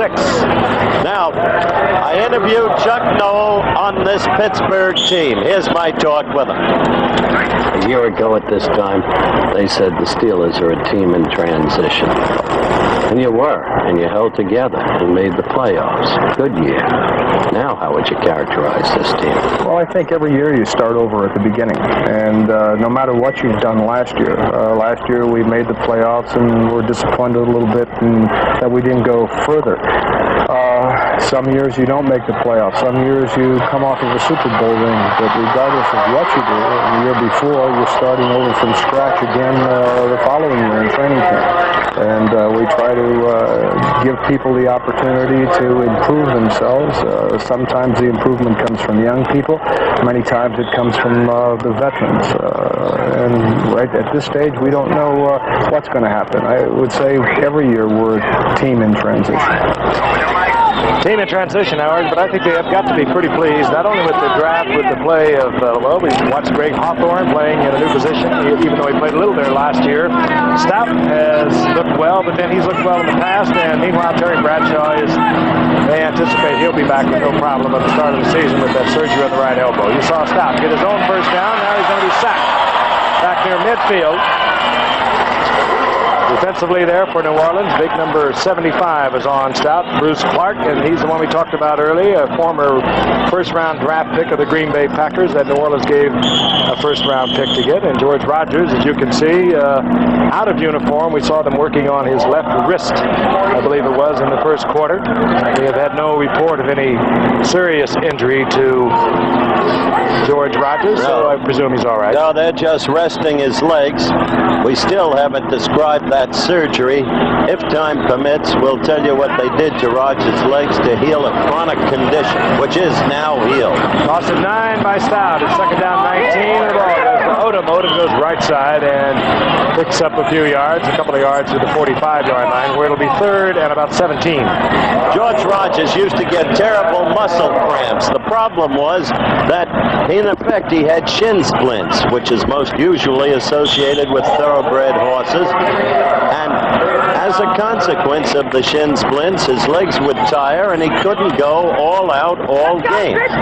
So they cut the muscles, the sheath of the muscles open, enabling the muscles to expand. The legs are all right. Interesting operation.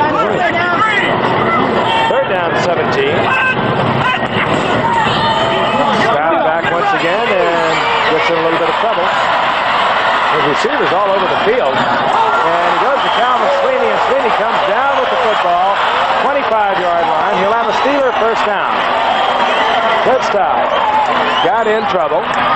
He'll move out of the pocket. He has plenty of time to get rid of it. He's no receiver. Now, he's already run a couple times earlier in the game. New Orleans thinking run, and Calvin Sweeney, who is one of those who is trying to replace the departed Lynn Swan, which is almost impossible. And, of course, with the great years. But Greg Hawthorne and Calvin Sweeney appear to be the wide receivers, at least at the moment. Wayne Capers, a rookie out of Kansas, also has been awfully good for the Steelers. Pittsburgh, first down and 10. Ball at the 25-yard line of the Saints, and here comes Tim Harris.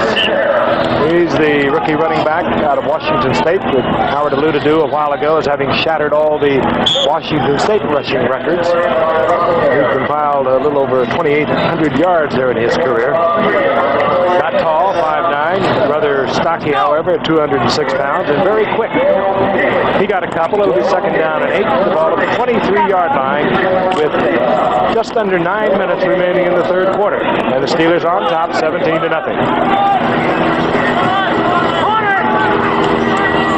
Stout hands it back, and it goes to Harris. And Harris gets close to a first down. He'll be a yard short. It'll be 3rd and 1 at the 17. Here's Howard. Stout doing very well. What about Bradshaw? This talk. Terry actually seemed relaxed in spite of all the troubles. What makes you so confident? Well, no sense crying over and worrying about it. I've done enough of that already, Howard, and I'm throwing better. I'm throwing longer. I'm up to about 35 yards now. On only the 3 days after I've been turned loose, start throwing. I'm having no pain whatsoever. Started throwing a little bit harder, and so it's just a matter of a couple of weeks. I think we have my goal is about 4 weeks from now we play Dallas, and I should be about 90% by the time we play them. A lot of people like to have 90% of Terry Bradshaw. I think he'll be there for sure. Most productive quarterback of our lifetime, maybe. You saw Chet Winters a moment ago, the rookie from Oklahoma, come up short of the first down for the Steelers by about a foot. It'll be 4th down, and the Steelers leave their offensive unit on the field. They have a 17-0 lead. They'll go for the first. The setbacks remain the 2 rookies, Tim Harris, number 43 of Washington State, and Chet Winters, the rookie from Oklahoma.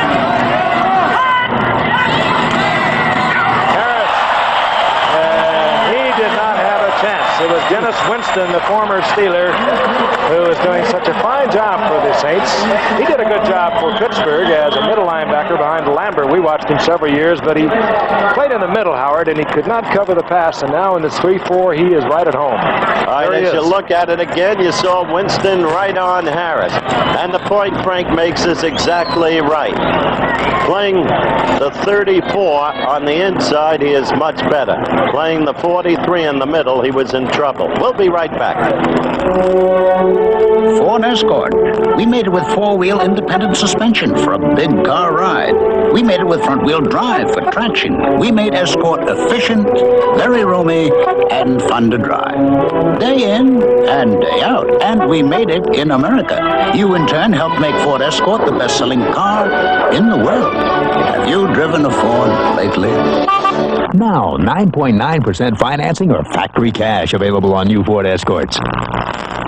You say Arby's. We say dive into deli. Arby's Deli Specialties. Dive into roast beef deluxe. A mouth-watering treat. Plunge into ham and cheese. Mellow Swiss, hearty meat. Splash into French dip. So juicy and lean. Submerge yourself in our submarine.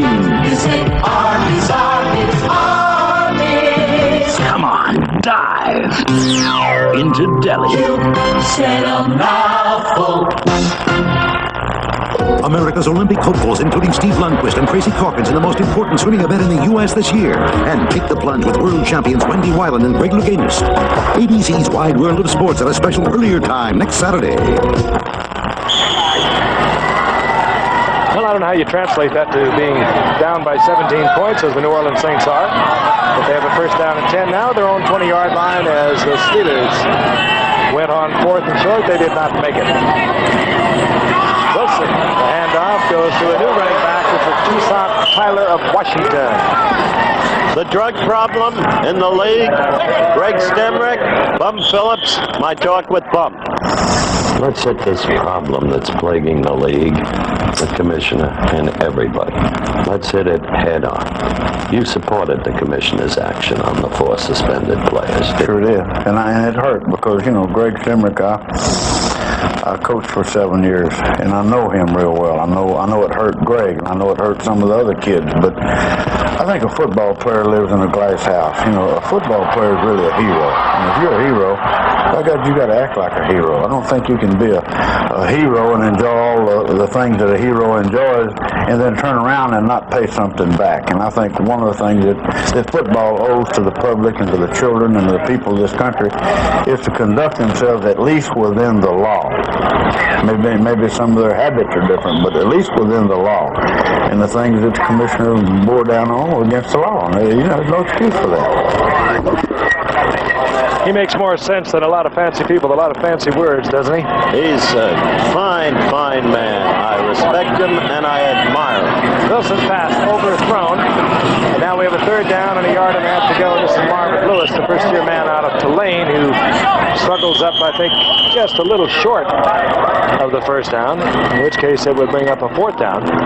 Frank, in that conversation with Bum, I went further. I said, isn't it contradictory that you support the commissioner and yet you employed Stemrick in the first place? And he said, I knew you'd ask me that question, Howard, and I'm not sure I can answer it. There is a contradiction, but I'm human, and I care about Stemrick. He's been like a son to me, and he has erred, and it's a different team. So with a different team, I wanted him to have another chance, and he should pay the penalty before he gets that chance. And the penalty, of course, is 4-game suspension. At least. And a review. At least.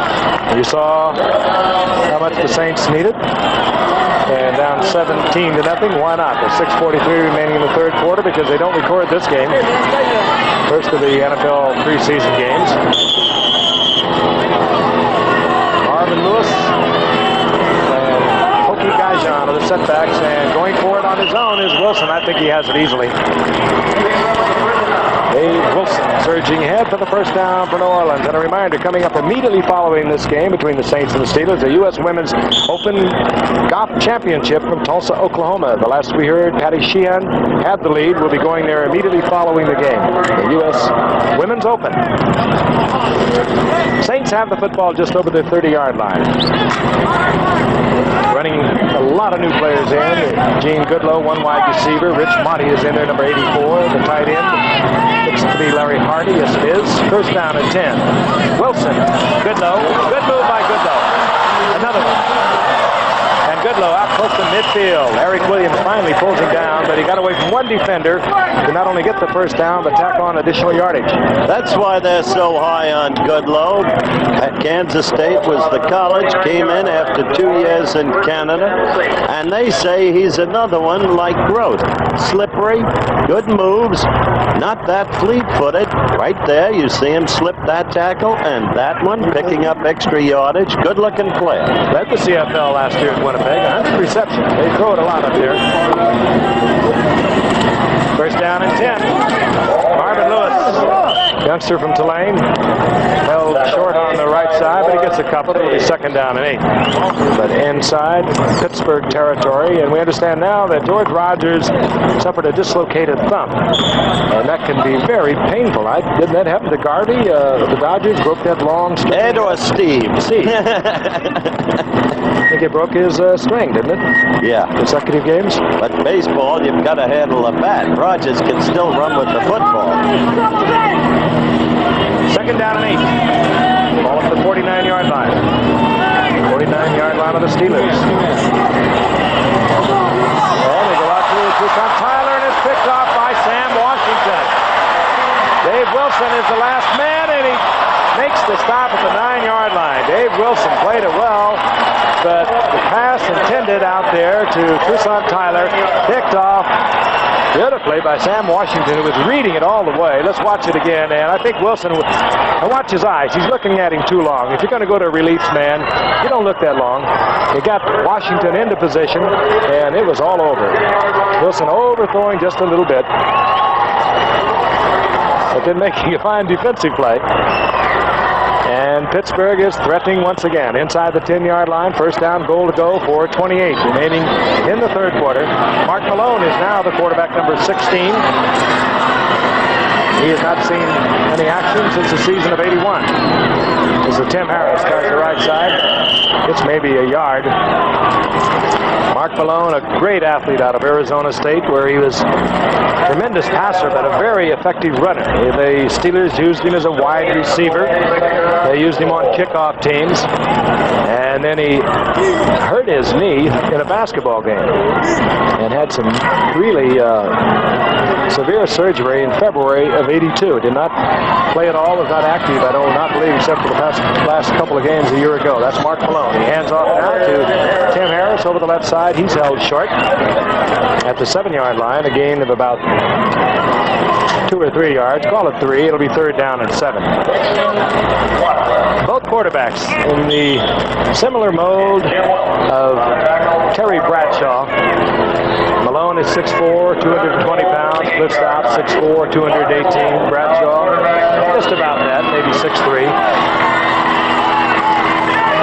Mike Malone back in action. Reconstructed knee. Good shot, and he fires it complete to Scansey, the rookie out of Washington. It will be 4th down at the 3-yard line. Let me tell you, that Paul Scansey out of Washington, drafted in the 5th round, is not chopped liver. He was one of the better college receivers. More and more, you have to wonder how Pittsburgh comes up with so many players when, through the years, they've always been in a low drafting position because of their excellence and high finish the prior year. Don't you agree, Gib? I do indeed. Gary Anderson comes on, 4th down. Chip shot, if indeed they go through with it. Colquitt, the punter, is the holder. One would suspect that Chuck Noll wants Gary Anderson just to get a little work. Puts it through the uprights, and the Steelers extend their lead to 20. The Steelers over the Saints, 20-0 here in the 3rd quarter with 2:32 remaining. Levi's, beige corduroy, Levi's, green corduroy, Levi's, blue corduroy, Levi's, tan corduroy, Levi's, white, Levi's, gray, brown, cream, blue, black, chorus.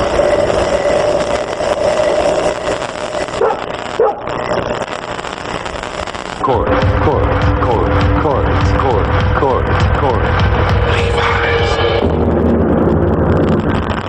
Come close, closer, even closer, and see the clear advantage of Rise Super Gel over the leading foam. Super Gel moisturizes better because it softens faster. A clear advantage. To get the moisturizers in this much Super Gel, you need all this foam. For a clear advantage, Super Gel lubricates better, softens faster. For a super smooth shave, the leading foam can't beat. So come close, closer, even closer. Get the clear advantage of Rise Super Gel. Wednesday, summer heats up in the Hamptons. Leave me alone, stay away from me. Gary Anderson to kick off for the Steelers. Jimmy Rogers is deep along with Wayne Wilson. Gary Anderson just had a little chip shot field goal to extend the lead to 20-0 over the Saints.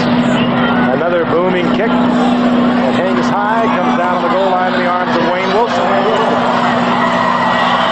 And Wilson out over the 20-yard line to about the 22, where it'll be 1st down and 10 for the New Orleans Saints, who are having a difficult time getting any kind of offensive movement. We'll be back in Canton, Ohio, right after this message. If you're ready for high-performance photography, the Minolta X700 program system is ready for you. Computerized, motorized, systematized, total capability, from fully programmed where you said nothing, even with flash, to creative manual where you control everything. The high-performance Minolta X700, voted camera of the year on 2 continents. Only from the mind of Minolta. Hey, 4 runs down. You want to concede the Michelob Light? You've done it now.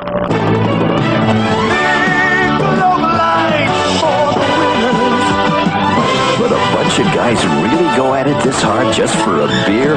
Well, it is Michelob Light, and that means a rich, smooth taste you can compare to any beer you like. Hey, how'd you guys do it? Just concentrated on fundamentals. The Michelob Light and who's buying. Michelob Light! Now the ladies have the honors. Golf's most prestigious women's tournament. Live 3rd round coverage of the U.S. Women's Open Golf Championship next on ABC. The Saints have the football, 1st down and 10. The ball just over their own 22-yard line. Quarterback remains Dave Wilson, the rookie out of Illinois. 2nd-year man, actually, but didn't play last year. Gets in trouble. He'll go down. Down to the turf he goes at the 9-yard line. Guy Peters, a 1st-year man out of Temple, creates the loss of about 12 to 13 yards. And now the Saints will be backed up to their goalpost.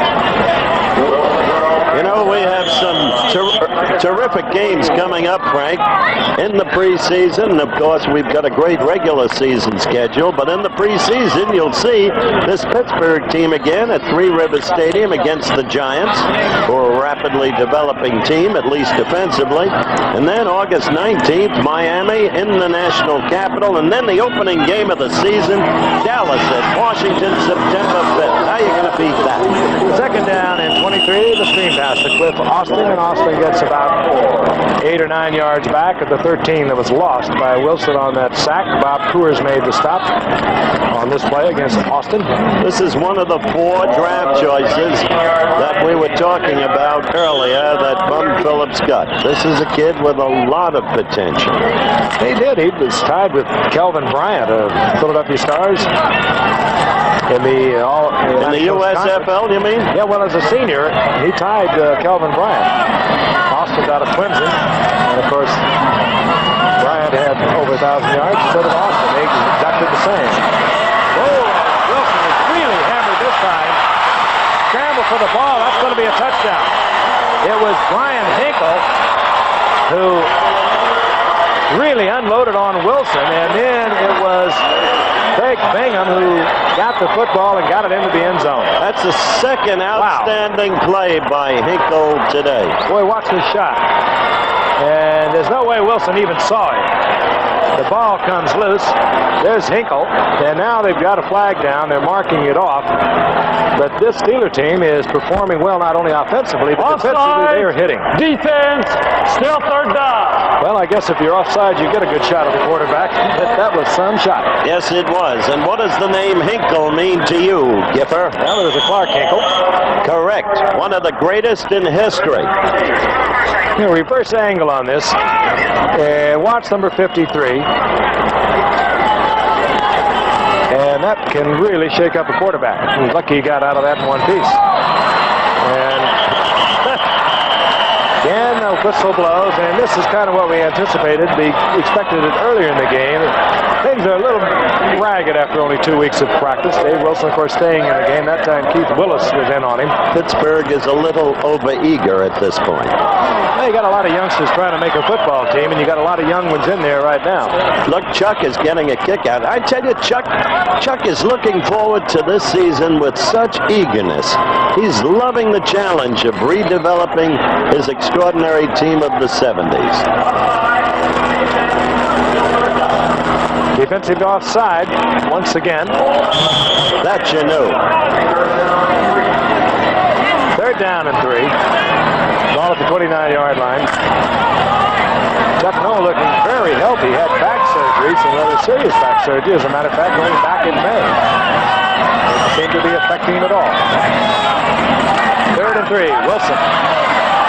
Got a man open. He gets to him, and he does. It's Tyrone Young, and he gets the first down inside Steeler territory near the 47-yard line. Despite his mishaps today, Wilson remains an interesting prospect. Let's watch Tyrone in isolation. He's 6'6", 190 pounds, and that's very breakable. But he goes up, comes down with it, and gets the first down for New Orleans. He's a rookie free agent out of Florida, Tyrone Young. 47-yard line. Dave Wilson, you got to admire him, taking that shot a while ago from Hinkle. Still in there as we're running out of seconds here in the third quarter. Cliff Austin behind the middle. Bangs into the line of scrimmage, and that'll be about it. And that should take care of the third quarter. Final seconds ticking off with the Steelers on top 20-0. There it is. They will not get another playoff. You're watching another exclusive of ABC Sports. There it is, the end of the third quarter with the score, Pittsburgh 20, New Orleans nothing. And we'll return for fourth quarter action after this message from our local stations. I'm Reggie Potter, and I don't like my boss. Young hotshot thinks he knows it all. You know what I mean? It really makes you want to do something like drastic.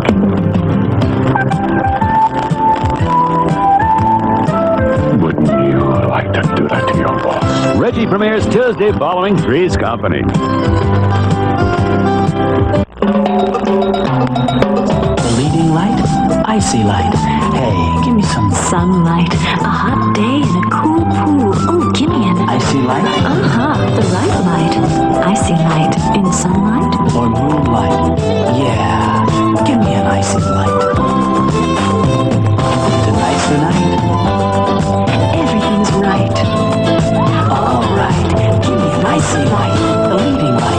number one. Good morning. I'd like French toast, please. So would I. With blueberry topping? Blueberry. Where do you think you are? Wendy's? At Wendy's, you can get French toast with your choice of hot apple or hot blueberry toppings. And, of course, maple syrup. You'll love Wendy's French toast. So would I. French toast, one of the new breakfast entrees now being served for Wendy's kind of people. Rock Hudson stars Sunday morning at 10.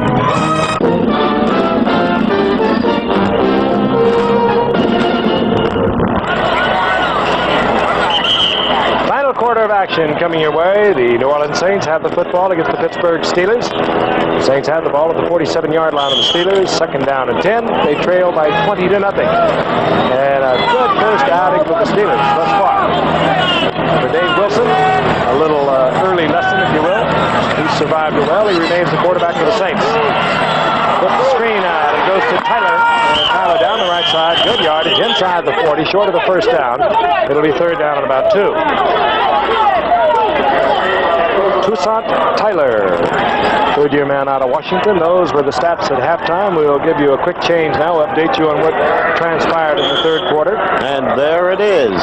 Still domination by Pittsburgh, and the turnovers increasing in number, the key problem for the Saints. However, a learning experience for Dave Wilson at the very least. What he must learn is when not to throw. 39-yard line, they mark it. Third down, a long 2, call it 3 if you like. One of those difficult downs. And the ball goes to Jimmy Rogers. Rogers, I don't believe he's going to get it. This will depend on where they mark the ball. But I think trailing by 20-0, we'll see them go on fourth down. It was Greg Best upsetting Jimmy Rogers. Fourth down, less than a yard now for New Orleans. Hunt, fumble, missed field goal, interception. Well, this was a game in which Bum Phillips said he wanted to look at a lot of people. And though you also have to look at the films, he will not like his films. We'll be returning in just a moment. Over the years, this table was painted again, and finally antiqued. To remove all this old paint, you need Formby's powerful paint remover. Formby's is a breakthrough. It works better than any leading brand. Watch Formby's paint remover bubble up years of stubborn paint because it's a special wood formula, an exclusive combination of premium ingredients. I make a powerful paint remover to make your job easier. It's about time. Homer Formby. No one knows wood as good. Confidence, we installed it at Sears. Confidence? You're looking at it. I can replace your old muffler with a Sears muzzler for only $19.99 plus labor, warranted for as long as you own the car. If it fails, we'll replace it free. Want confidence in your brakes? I've been installing it for years. We'll give you a 2-wheel brake job for only $69.99 for most American and import cars. At Sears Tire and Auto Centers, we install confidence day and night. Sears. All right, Don, what's going on? Where are you? Speak up, Don. He never did like these summer games. Ready to go now. And for the New Orleans Saints, they have a fourth down with less than a yard to go, looking for their first score of this football game. Ball resting at the 38-yard line of the Pittsburgh Steelers. Setbacks, Jimmy Rogers, 41. Toussaint Tyler, number 42. And on fourth down, man wide open. And it's Larry Hardy. It's a race to the corner, and Hardy loses it, but not until he gets to the 3-yard line, where Harvey Clayton makes the save. It'll be first down, goal to go, and that's the kind of a play that you can use in preseason. Why they don't do it more often, I don't know. It's there so many times. Larry Hardy, youngster from Jackson State, rambles down to the 3-yard line. Harvey Clayton has been labeled by Myron Cope, a notable local personality in Pittsburgh who does the Steelers games on radio, as the sleeper on the team. Well, I think we have an official's timeout. He pointed to his head. Now Pittsburgh says that they want the timeout. So the Steelers want to catch their breath. I think really a couple of their people in pursuit of Larry Hardy just needed a breather on this very, very warm, humid day. Cleveland clinging to its lead over Toronto. Detroit now ahead of Kansas City by 1, and the Red Sox have come back to tie it up against the Brewers. American League pennant race in the East is really something. What do you think about the sticky bat? The tall war? I was there. That was the most bizarre scene I've ever seen in my life. I don't equate its importance with Brown against the Board of Education, if that's what you mean. Or Bucknell meeting Fordham back in 1931, but I asked you the other question. Now you know about Bucknell beating Fordham 14-13. Now how can we get the sticky bat to Bucknell and Fordham? There we go. Wide world of sports. Speaking of great happenings, coming up in August, U.S. Long Course Swimming Championships. I mentioned the Platform Diving Championships. I'll be covering that in Martinsville. Great month for Wide World here on ABC. First down, goal to go. The ball at the 3-yard line. The Saints trying to get the goose egg off the scoreboard. And Jimmy Rogers goes into the air and comes down short, somewhere around the 1-yard line. The bummer. He's been around a little bit. There's a man who's always got himself together. Philosopher. Someone asked him how much Stabler weighed. He said, I don't know. I'm not going to auction him off. Second down, goal to go. Rogers. Second effort into the end zone, and the Saints are on the scoreboard. A big play. The call from the bench, obviously. Dave Wilson on fourth and less than a yard to go, hitting Larry Hardy for a big pickup to the 3-yard line. And we will see now Morton Anderson coming on. A little bit of rain now beginning to fall. Crowd starting to head for cover. Let me know if the lightning comes. Actually, a lot of them probably will welcome that. It's been very warm. Somewhere around 90. Very humid. Anderson through the uprights. And the Saints now trail 20-7 with 13 minutes remaining in the fourth quarter. Hall of Fame Day, Hall of Fame week, always special here in Canton, and we'll be back in a moment. Ford Motor Company invites comparison To anything. Made anywhere. by anybody. Compare this $55,000 Mercedes Coupe to this Thunderbird Turbo. Compare the new Ford Tempo to the Audi 4000 or the Chrysler K cars. Only Tempo gives you both front-wheel drive and independent rear suspension. Compare Cadillac to the highest quality luxury car built in America, the Lincoln Town Car. Compare any small car on the road to the best-selling car in the world, the Ford Escort. Compare Ford trucks. Our full-size pickups are the best-selling line of trucks in the country. And we're the leader in vans. Compare our quality.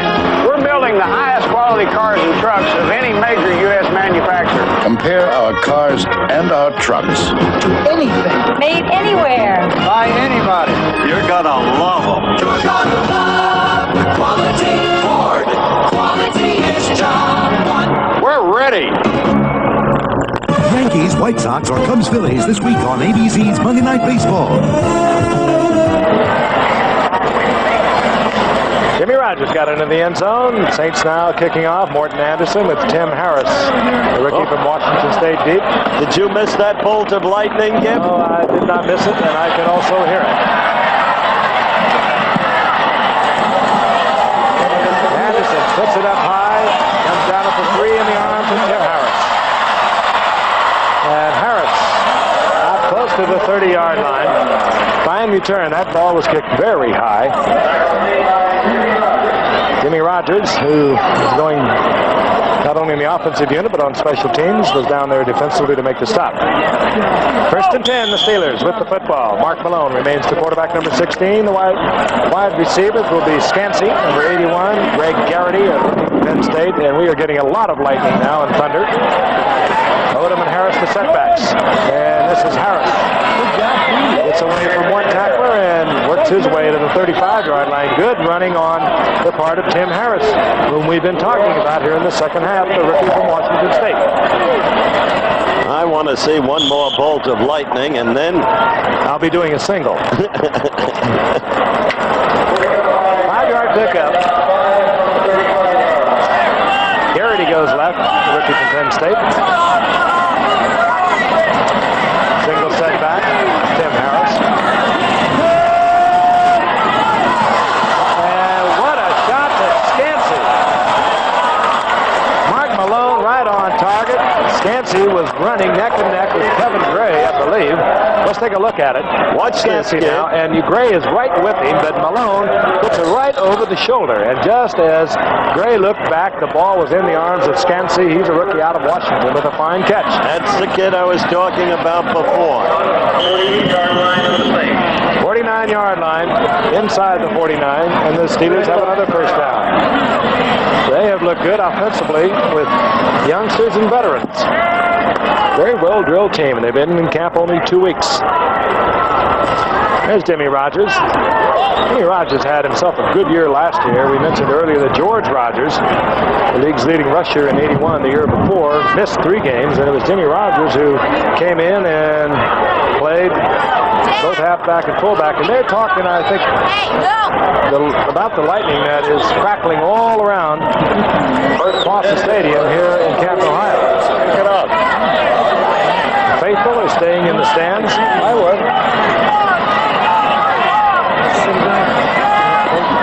First and 10. This is Odom. And Odom breaks outside. It's about 6 yards to the 42-yard line before he's hit there by Scott Pelleur. The Steelers breaking out a lot of fine-looking running backs. Tim Harris has run well. Henry Odom has shown very well. And, of course, keep in mind, Walter Abercrombie and Franco Harris and Frank Pollard figure to be their key men during the course of the season. Second down and 4, 42-yard line of the Saints. The Steelers on the march once again. Tim Harris, left side, gets the first down to the 35-yard line. Frank, how do you like the way that kid bolted through that hole? You see the quickness of him? He's a little bull. I like it, and I like the way the offensive line, with 2-a-day drills and going for 2 weeks, firing off the line. Yeah, watch this from the end zone. Now watch him go through there. Cut back a little bit, break the tackle, bang. Got himself a good block by another rookie out of UCLA, Blake Wingle. That made the difference for the first down, which is at the 35-yard line. It is starting to pour here in Canton. Right on schedule. We get it every other year. Odom, right side. And he bangs into Bordelon, who says, that's it. And Odom has to settle for a couple of yards. Well, they stopped the Green Bay-San Diego game a couple of years back with 5:29 left. We've got 10:49 left and counting down. And the Queen in the court is now leaving the stadium in their beautiful organdy dresses. Give Odom 3 yards and call it second down and 7. Ball at the 32-yard line. The fans are roaring because they like the rain. They've had a chance to cool off for the first time today. Alice Harris getting an additional 3 yards, and it's going to be third down and 3. Bruce Clark, an original first-round draft pick for the Steelers a couple of years ago, in 1980 to be exact. He went up to Canada. Think we could take off in this weather, Frank? Think we can take off in this weather? We'll somehow work it out. Third down, 4 yards.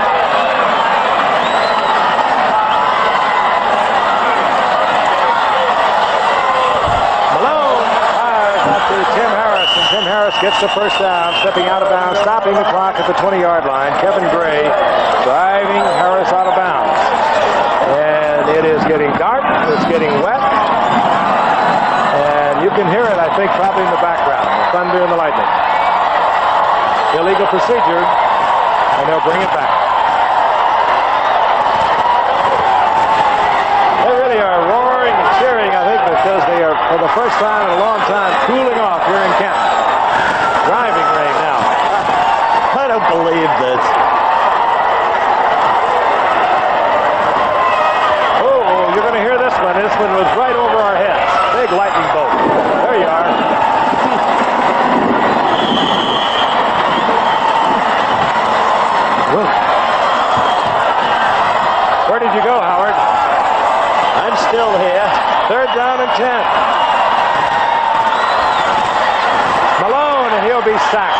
43-yard line. Saints and the Steelers still getting it on in a driving rain. That was Whitney Paul, linebacker we talked about earlier in the game, and has a great chance of becoming a starter. Yes, there he is, Whitney Paul coming right side. Malone sees him out of the corner of his eye, tries to elude him. No way. Whitney Paul, 6'3", 220, very agile. Fourth down, and try and punt this one, if you will, Colquitt. Jeff Groth is back there in the rain somewhere. High kick. Carries into the end zone for the touchback. And New Orleans will take over with 9 minutes and 24 seconds remaining in the fourth quarter at their own 20-yard line. The rain is driving and the lightning is crackling here in Canada. In our first 25 years in space, we have explored the edges of our solar system. We have probed for life on other planets. We have touched the face of the moon. Imagine what we can do in our next 25 years. Tomorrow is taking shape at a company called TRW. Steady Eddie Barnes needs a double 8 to make him the best darn dart player in the county. Looks like a stroll-light night. Looks like a stroll-light night. Looks like a stroll-light night. When things are going right. Looks like a stroll-light night. Looks like a stroll-light night. Stroll-Light, a great tasting beer that doesn't pull you up. Looks like a stroll-light night. When good times come along. Starting to cool off here in Canton, Ohio. Rain has lessened just a little bit. Wind now blowing. New Orleans has first and 10, the ball at their own 20-yard line. Only 27 with a little over 9 minutes remaining in the game. The quarterback is Vito Murphy. And Murphy gets the ball out to Austin. It's about it out of the 25 to the 27-yard line. These officials have wisely been considering whether or not to stop the game. Concerned about the bolts of lightning for which you continually refer. And it is a kind of scary scene. It's not what it was a couple of years ago, though, Howard. It really is not. As I say, as long as pages blow by. Second down and 3. Just again, it's Cliff Longford. Rookie from Clemson. He'll get the first down. He's just out of bounds somewhere near the 35-yard line. New Orleans has another first down. Eric Williams prepared defensively.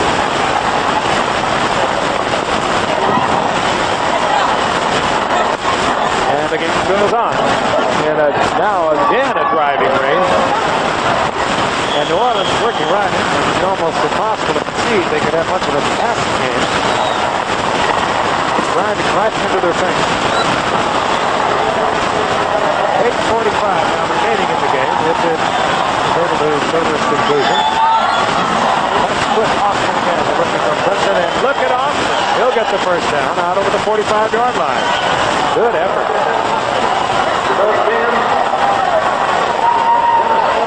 Take a look at it again. The Saints getting things started a little late today.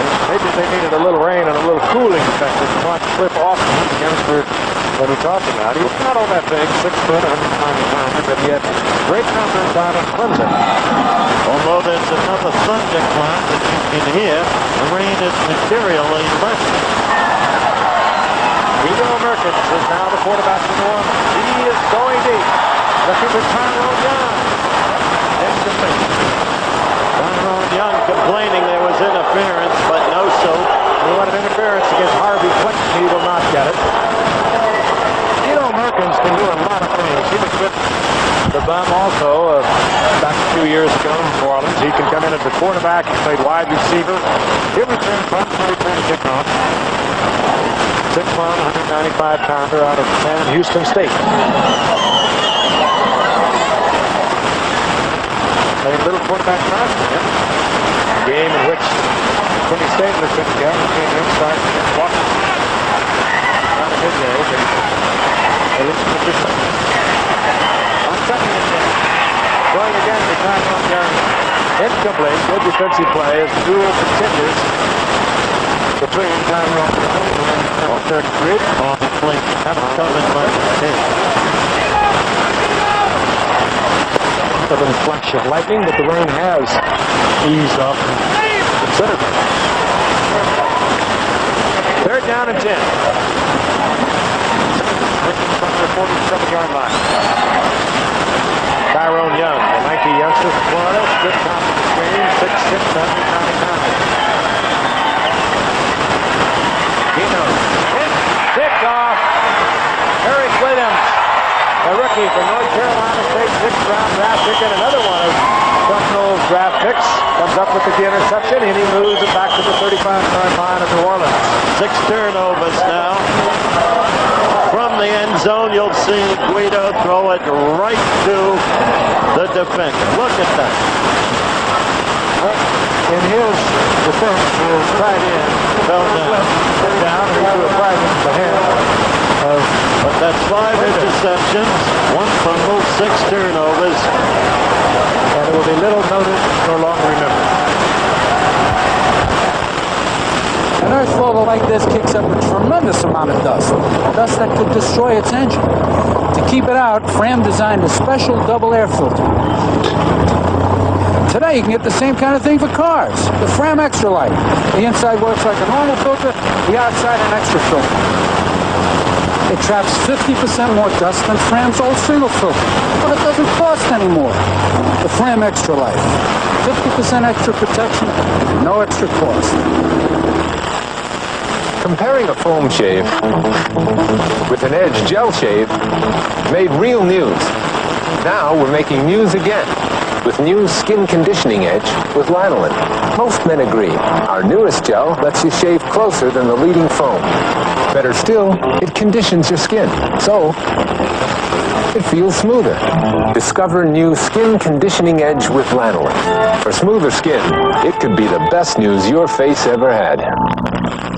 America's Olympic hopefuls, including Steve Lundquist and Tracy Corkins, in the most important swimming event in the U.S. this year. And take the plunge with world champions Wendy Weiland and Greg Louganis. ABC's Wide World of Sports at a special earlier time next Saturday. The rain has lessened. The clouds are still all around. The wind is whistling. And an occasional bolt of lightning we see in the sky still. The game will continue. The Steelers calling for Minnesota on the football. 35-yard line. Going to 10, 7:52 remaining in the game. This is Henry Owen, who's shown very well today. This rookie from South Carolina State. We saw a little bit of Franco Harris early in the game. I think he was in 1 or 2 series.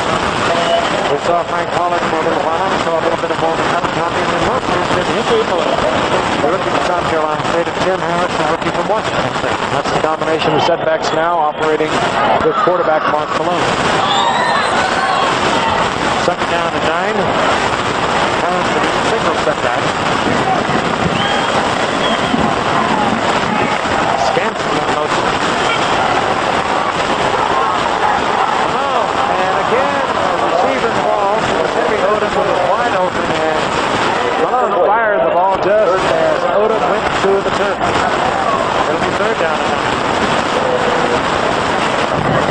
Okay, they're in the 9th. Cleveland clinging to its 2-on edge. Detroit still leading Kansas City by 1 in the 6th, and the Red Sox now lead the Brewers by 3 in the 6th.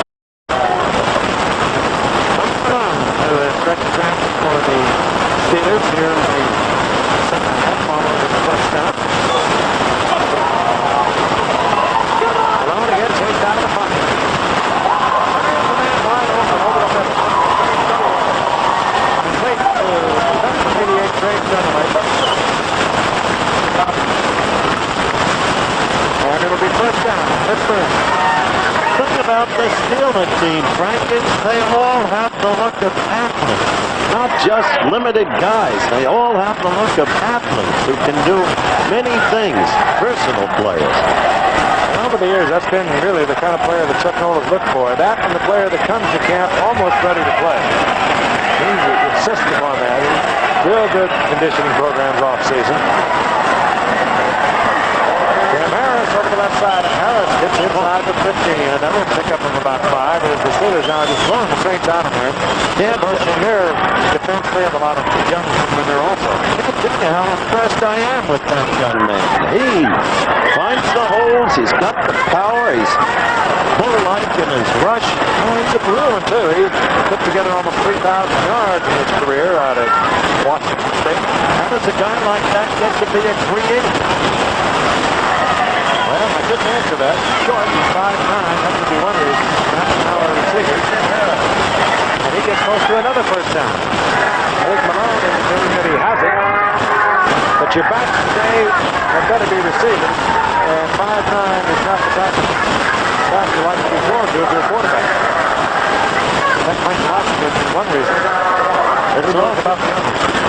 Well, it's pretty tough to crack a backfield that has people in it, like former Africans, Franco Harris, McCollum, and Greg Hawthorne to be used as a runner if they shoot.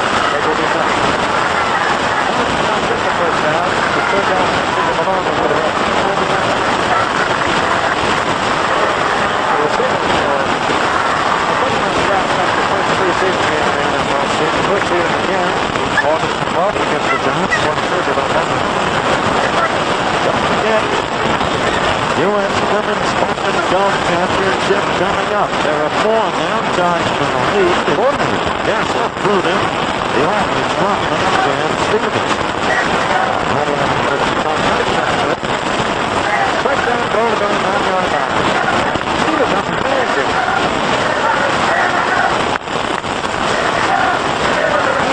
Left side, and just trying to get up the plate. Or he would have broken that into the end zone. It was John Sprint. Thanks to out of Notre Dame that made the stop. Now it's just to the 5-yard line. Think we're done with this storm, Frank. Oh, yeah, the sun's starting to pop out. Ooh, another huge bowl deflection. Second down and 5.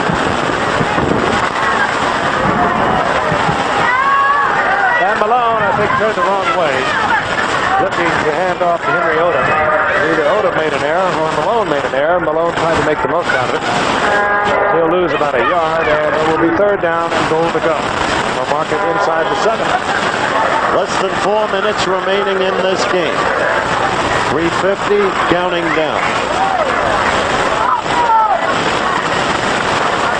Good look at Mark Malone. Great athlete. And the only question mark is, has he fully recovered from that knee surgery in February of '82? Third down and go. Ooh, and nope. Yeah, now we'll see the flag. I knew it was coming. It was intended for Dunaway, and calling all over Dunaway was Ken Bordelon. As Dunaway, who came in motion, tried to get out of the flat, he was held by Bordelon.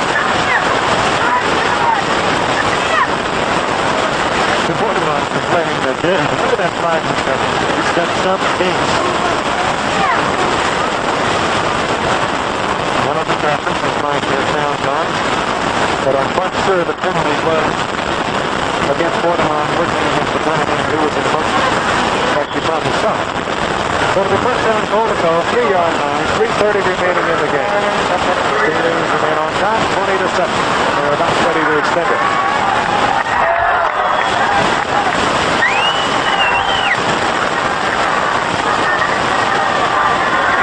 Mark Brown, don't shift it over. For a yard, 2-yard line.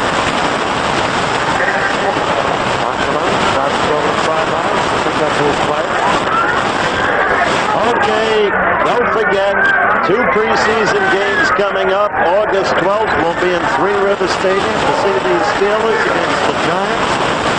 Then we'll be in Washington, Miami against the Redskins, August 19th. Then the season opener, September 5th. And now the Cowboys at RFK game in Washington, D.C. against the Redskins. That's Odom. And Odom held on to the line. Inside of the 1-yard line. Next saw a greater game perhaps than that Monday night game when Ward Garrison was stopped by Kenny Houston. That one-on-one document of Gene the Saint for the Reds. Over the years, Redfield and Gardner about the play. No matter what either team is doing, when they get together, strange things happen. Don't forget baseball Monday night, just on the ground. Only the change, the Yankees, the first two balls against the White Sox. Hello, takes it in. Pittsburgh scores once again. Good drive on the low. They use Henry Cummings, rookie from South Carolina State. Tim Haynes, rookie from Washington State. Did a good shot to Paul Scansey, a rookie from Washington. So three rookies combined with Mark Malone, a 4-year veteran who's played so sparingly over the years with the durability of Terry Bradshaw. Now we'll watch Gary Anderson, who's been picture perfect to date thus far. Colford puts it down, and Anderson gets it to the uprights. And the Steelers now have moved out on top 27-7, and we have 2 minutes and 9 seconds remaining in the game. We'll be right back.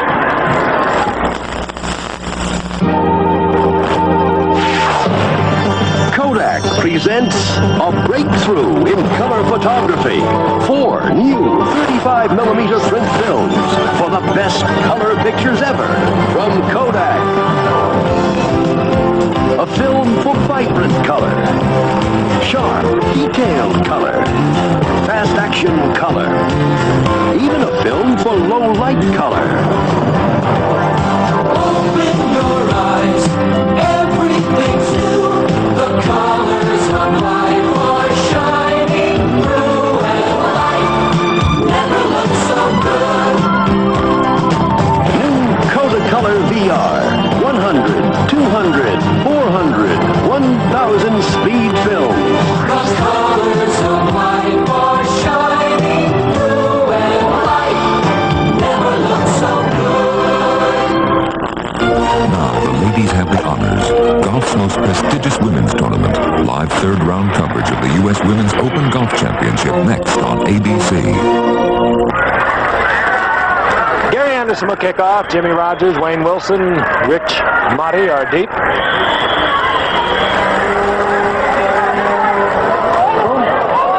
Anderson not getting the heavy foot into this one as we watch Rich Motti, number 84 with the football, gets out over the 20, close to the 25-yard line where he's corralled there by John Rogers. And we're going to get the 2-minute warning just about now. 2 minutes remaining in the game. Saints have a couple of timeouts, as do the Steelers. We don't anticipate the Steelers using theirs. The Saints probably not theirs, knowing Bum. We'll be back in a moment. Okay, everybody. What do you say we make it Michelob Light for the winners? Sure, but we get mighty thirsty.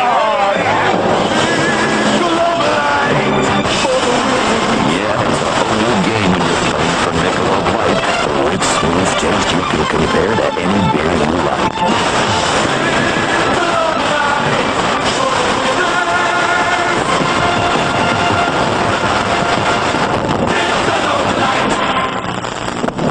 Win this game, you beat me up. You need an edge. I got it with fast starts, quick stops, jumping, kicking miles of foot-pounding running. Here's my winning edge. Super tough insoles from overeaters.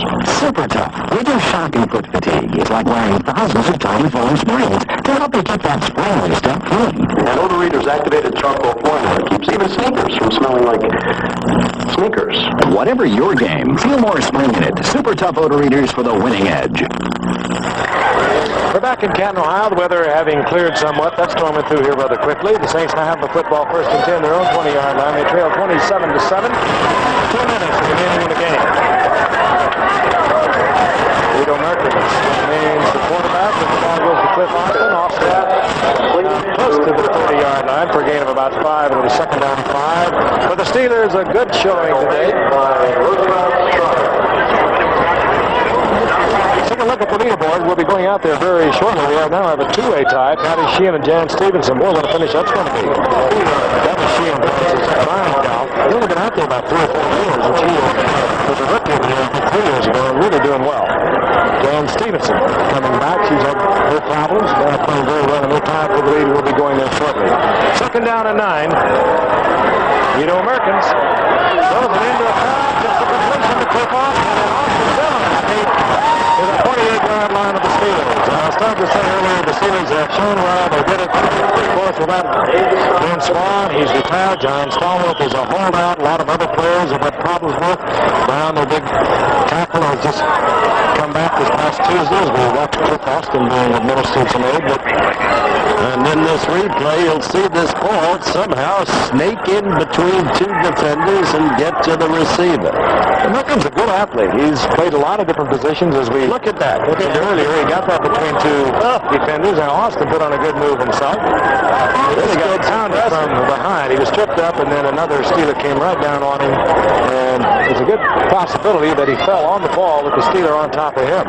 We have hardly had an impressive contest, but we've seen some interesting-looking young players.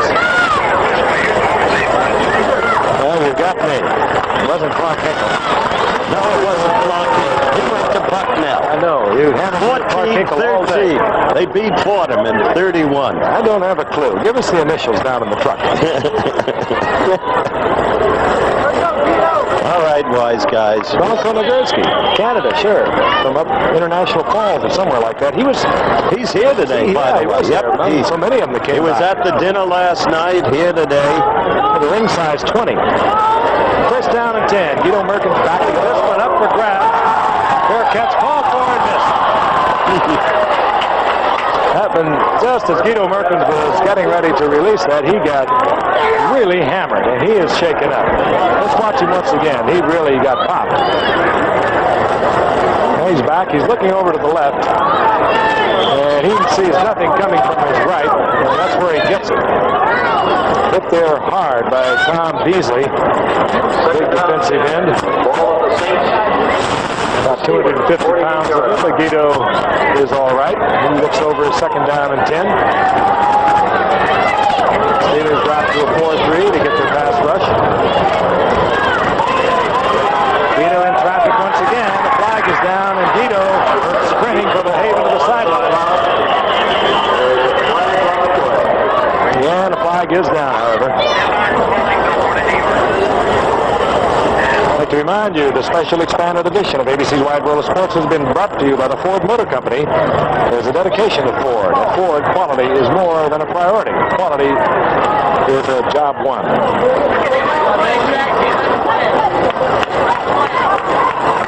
Time penalty being assessed against the Pittsburgh Steelers.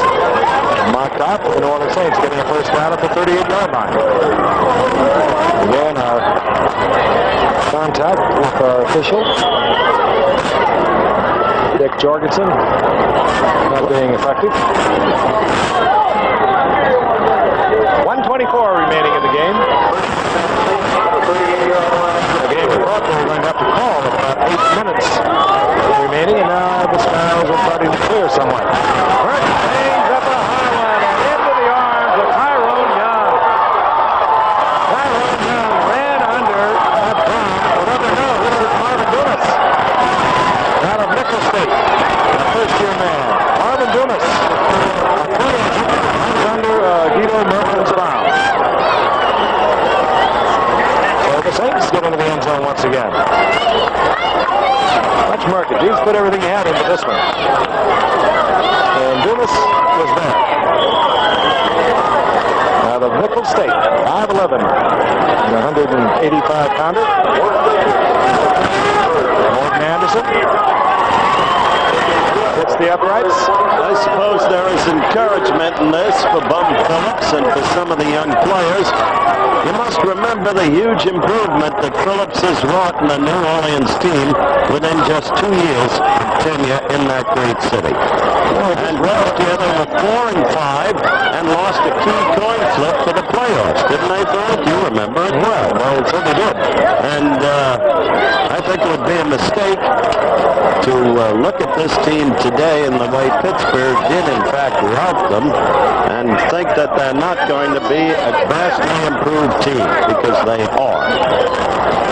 Steelers, of course, 6-3. They lost in the playoffs through San Diego first round. I'd like to tell you also the executive producer of ABC Sports is Ruben Arledge. Coordinating producer of ABC's Wide World of Sports is Dennis Lewin. Today's show produced by Bob Goodrich and directed by our perennials, Chet Forty. Associate directors Alan Brown and Bob Hirsch. Technical director Joe Chavo.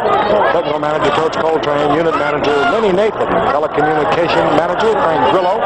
Assistants to the producer Kim Belton and Jay Cutlow. And also like to thank our spotter Steve Bazika, who makes his home here in Canton, Ohio. Our staff and research man Peter Rucco and Tom McCune. Going for the onside kick. Morton Anderson, left-footed kicker, has to go 10 yards, you know. This one goes out of bounds, and there'll be a 5-yard penalty against New Orleans. Next year, ladies and gentlemen, we'll play a Hall of Fame highlight, and it will be a lightning bolt from this year's game. So stay tuned.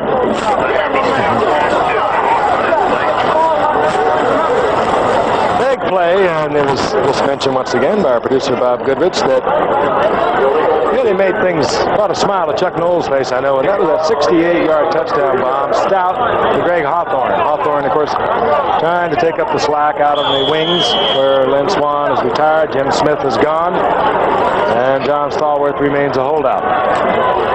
Has to go 10. Has to go 10. Did it travel the 10 yards? Yes, it did. And New Orleans saying that they recovered it, and they did. Let's see who comes out of the pile with it. Number 25 for New Orleans. That would be Johnny Poe, the cornerback. Well, unfortunately, New Orleans was offside, but we'll look at it again anyway. Of course they were offside. The top of the screen showed that. Way offside. So they'll bring it back to the 25, and we'll try again.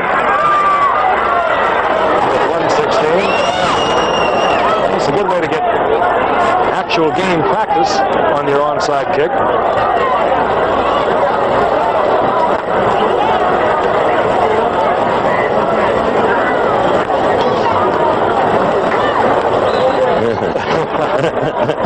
Well, in case you make your plans a little far ahead. 1998. You might make that, Frank. I'd like to think that I would be capable of it. Here we go again. Deja vu. Pretty close to offsides there. That did not go 10 yards. But as long as the Steelers, well, the Steelers must have fumbled.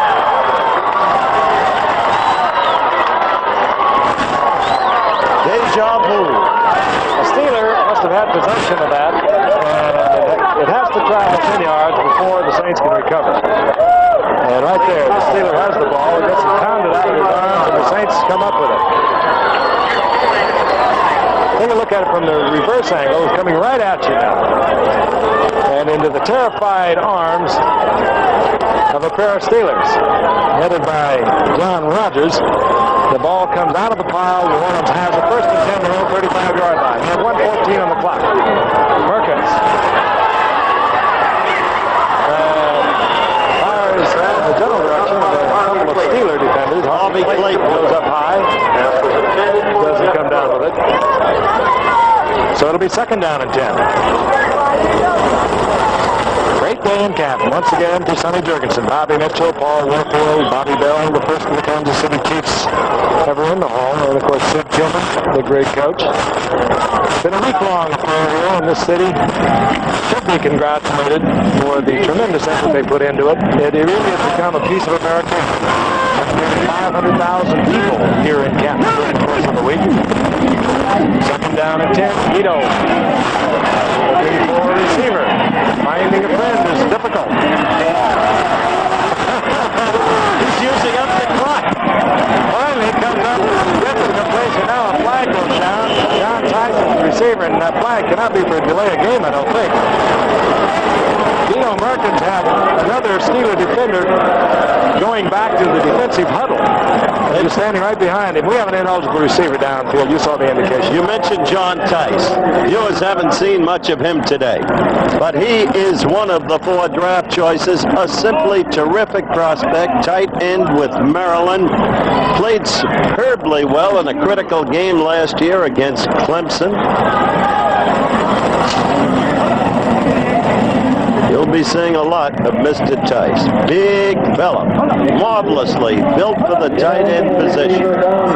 Great hands, excellent blocker, and good downfield speed. Second player that was taken by New Orleans in the third round. An eligible receiver downfield. You heard that. That happens when a quarterback starts running around, dancing around. Those linemen release and they wander downfield.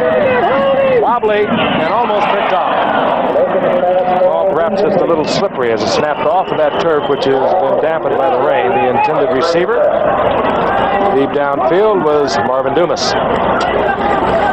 Third down now and 20 for New Orleans.